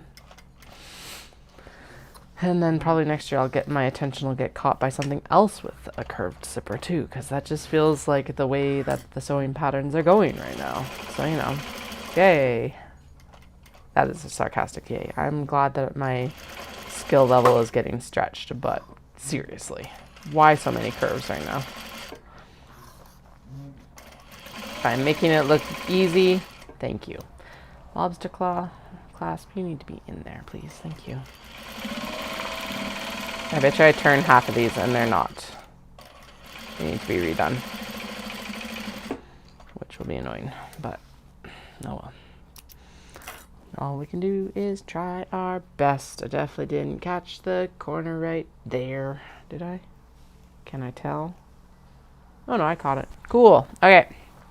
Next. How many are we in? 1, 2, 3, 4, 5, 6, 7, 8, 9, 10, 11, 12 left.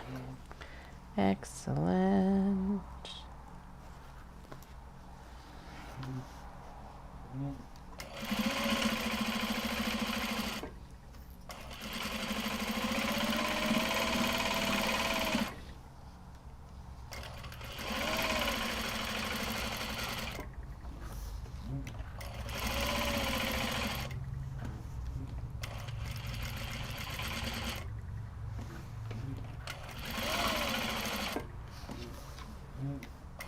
Wait, did I just say 11? So we're like over halfway already.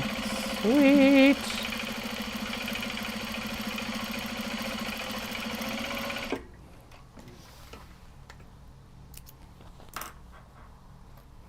I'll take it. I approve of that message.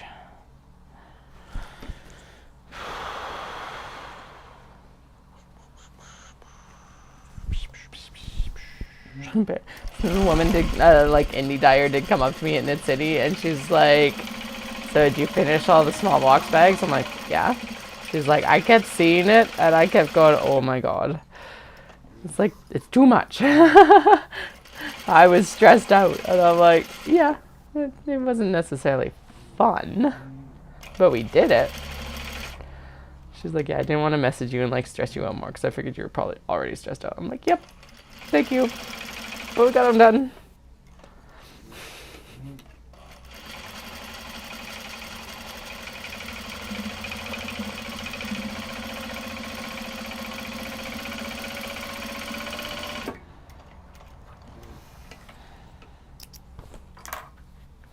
Cats, cats, cats, cats, cats, cats, cats, cats, cats.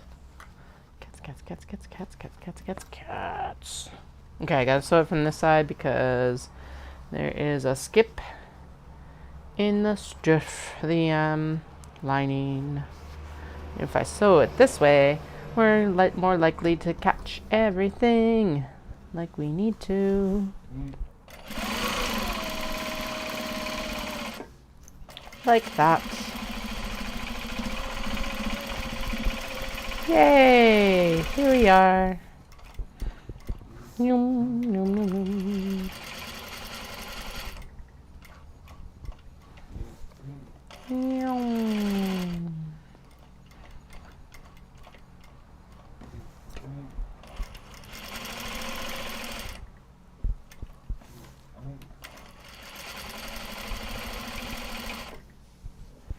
This has got a zipper pull in the way. There we go. Alright. We have caught all the interior fabric. Excellent. Excellent. Yeah, it's definitely down to I will be sewing, top stitching these after dinner and after our walk. Because we're going to take the kiddos for a walk. Gonna take the kiddos for a walk. Take the kiddos for a walk and us for a walk. We're all gonna go for a walk. Walk, walk, walk, walk, walk, walk. Oh, right, don't start there, start over here. Yeah, I think I'm definitely gonna hack this pattern next time and do it so that We'll still base the sides of the cat face together because that makes sense to me. But we'll leave the bottom open, and then we can do a turning through there and finishing through there, and then I don't have to do the top stitching. I feel like we don't necessarily need to do the top stitching. Especially if well, no, we'll need to do the top stitching still, but it won't be like integral to the closing of the pouch. It'll just be aesthetics. That's what it is. Come on, thread. Get through here, which tells me I need to trim you down for the needle. Yay. Trim down. Trim down, trim down, trim down.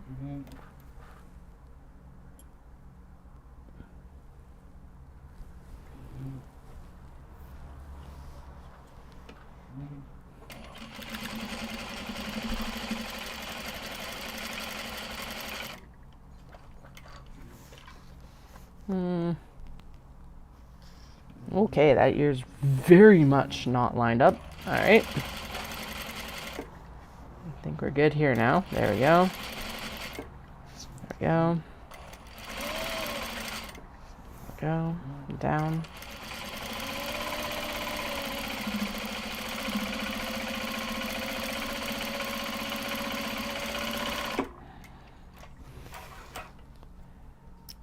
Trim. Next. Next, next, next, next, next, next, next, next, next, next, next, next, next, next, next, next, next, next, next, next. Doom, doom, doom, doom.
Sorry. Radio silence.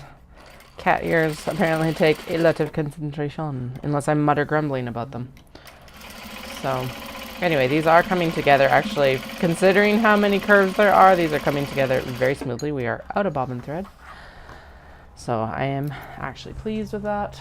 I am a little bit annoyed that I didn't have more time to finish these, or I didn't leave myself more time to finish these, but you know, live and learn. Yeah, I'll do. But, and I also won't need to be that late tonight to finish these up, so. And what's sleep? I can get sleep next week.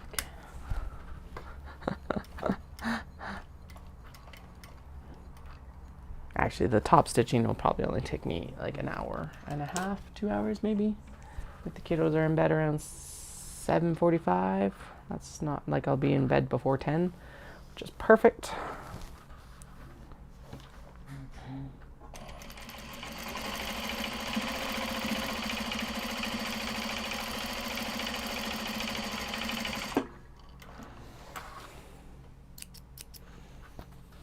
Oh, but I guess the turning will take time too. So let's say 3 hours total. Or ish. 3-ish hours.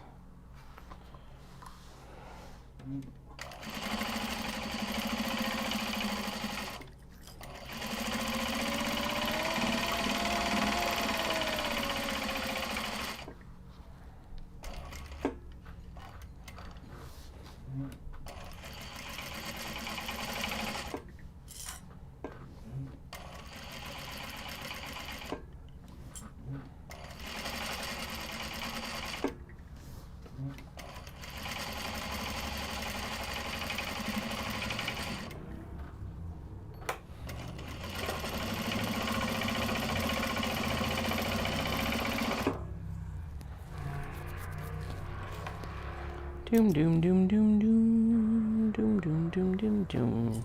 Good.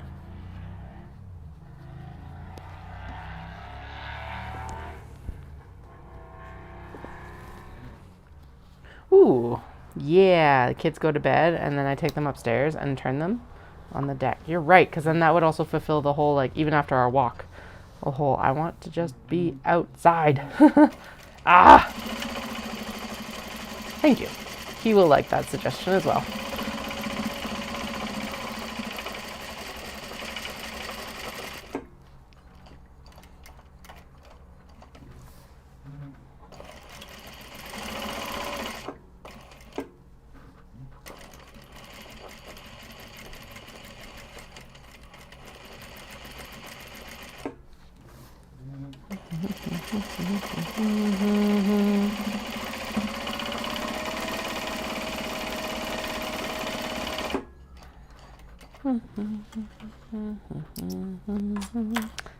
Minutes and 1, 2, 4 left. I think I can do it.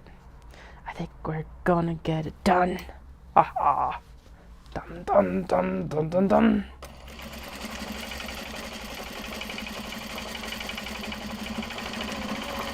Holy crap. Okay, so that was like, okay, these take a lot more time than I anticipated. Lesson number 1. Lesson number 2, the interfacing needs to be done differently. Lesson number 3, stop trying to make stuff right before a show. That's a lesson I've never learned and probably never will. There will always be last minute finishing before a show.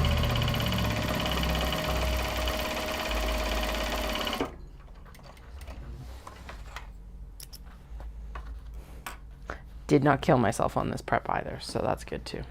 Because I could have been down like in the last couple evenings, but I didn't do it. I resisted. He's cooking dinner right now though, and it smells delicious. I'm so hungry. That's the one thing I really do hate. Sometimes if it's like, so it's not so bad today because I've had a better balanced day with foods and like a more satisfying day with foods so far. But it's like, if I haven't, but I still have to stay within that calorie goal, it's like the like food obsession your brain puts into your thoughts is just like so brutal. I hate it. I hate this first few days where it's like you're cranky and like just ugh. Sometimes it can be a couple weeks. It depends on how harsh the like cut you're doing too. So it's like mine is not that harsh, but it's definitely like since I've have to be thinking quite a bit for the sewing and stuff like that. It's like, oh my god. My brain's like, feed me. And I'm like, I have ample stores. You're not going to waste away. Trust me. And then it'll go, but it's too much work. And it's like, no, it's not.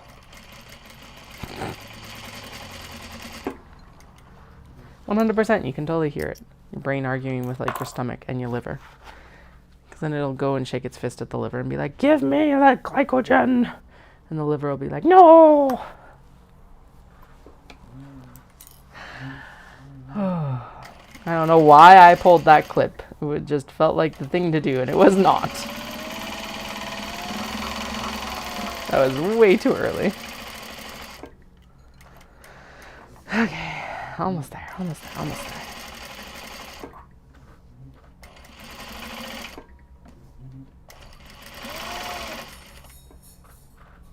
Go around and around and around. Back stitch. Ooh, okay, there's one patch where we'll just go back over it again. Like that. That was the sound of it getting sewn together. Last one. Okay, so the sewing will be done before the kiddos are home. I am actually impressed. Considering I did not quite understand how long these were going to take me, apparently. But now we know. It hasn't actually been that much. I think about 9 hours or something like that for 30 pouches. So that's not bad time-wise. definitely, and like I said, with the learning curve now that I've had, I can be more efficient with them, which is nice. I just didn't leave myself enough time for them. So that's on me, not on them. Go. Now we're going to come down here. So yeah, you're right. I will take them upstairs. I will do the turning on the deck with Dallas. Once kiddos are in bed, that is a fucking fantastic idea. I love it. We're good. So you guys probably won't see these again until they go up on the website. If there are any left, please come sell me out. But I will be finishing off stream tonight just so I can like just power through. Hope you guys all have a fantastic night. I will not be on Monday. I will be on Tuesday night, Wednesday for sure if I'm not on Tuesday night. Watch Instagram and subscribe to the channel so that you get all the full updates for it. Thank you for joining me for today, and I'll chat with y'all very, very, very soon.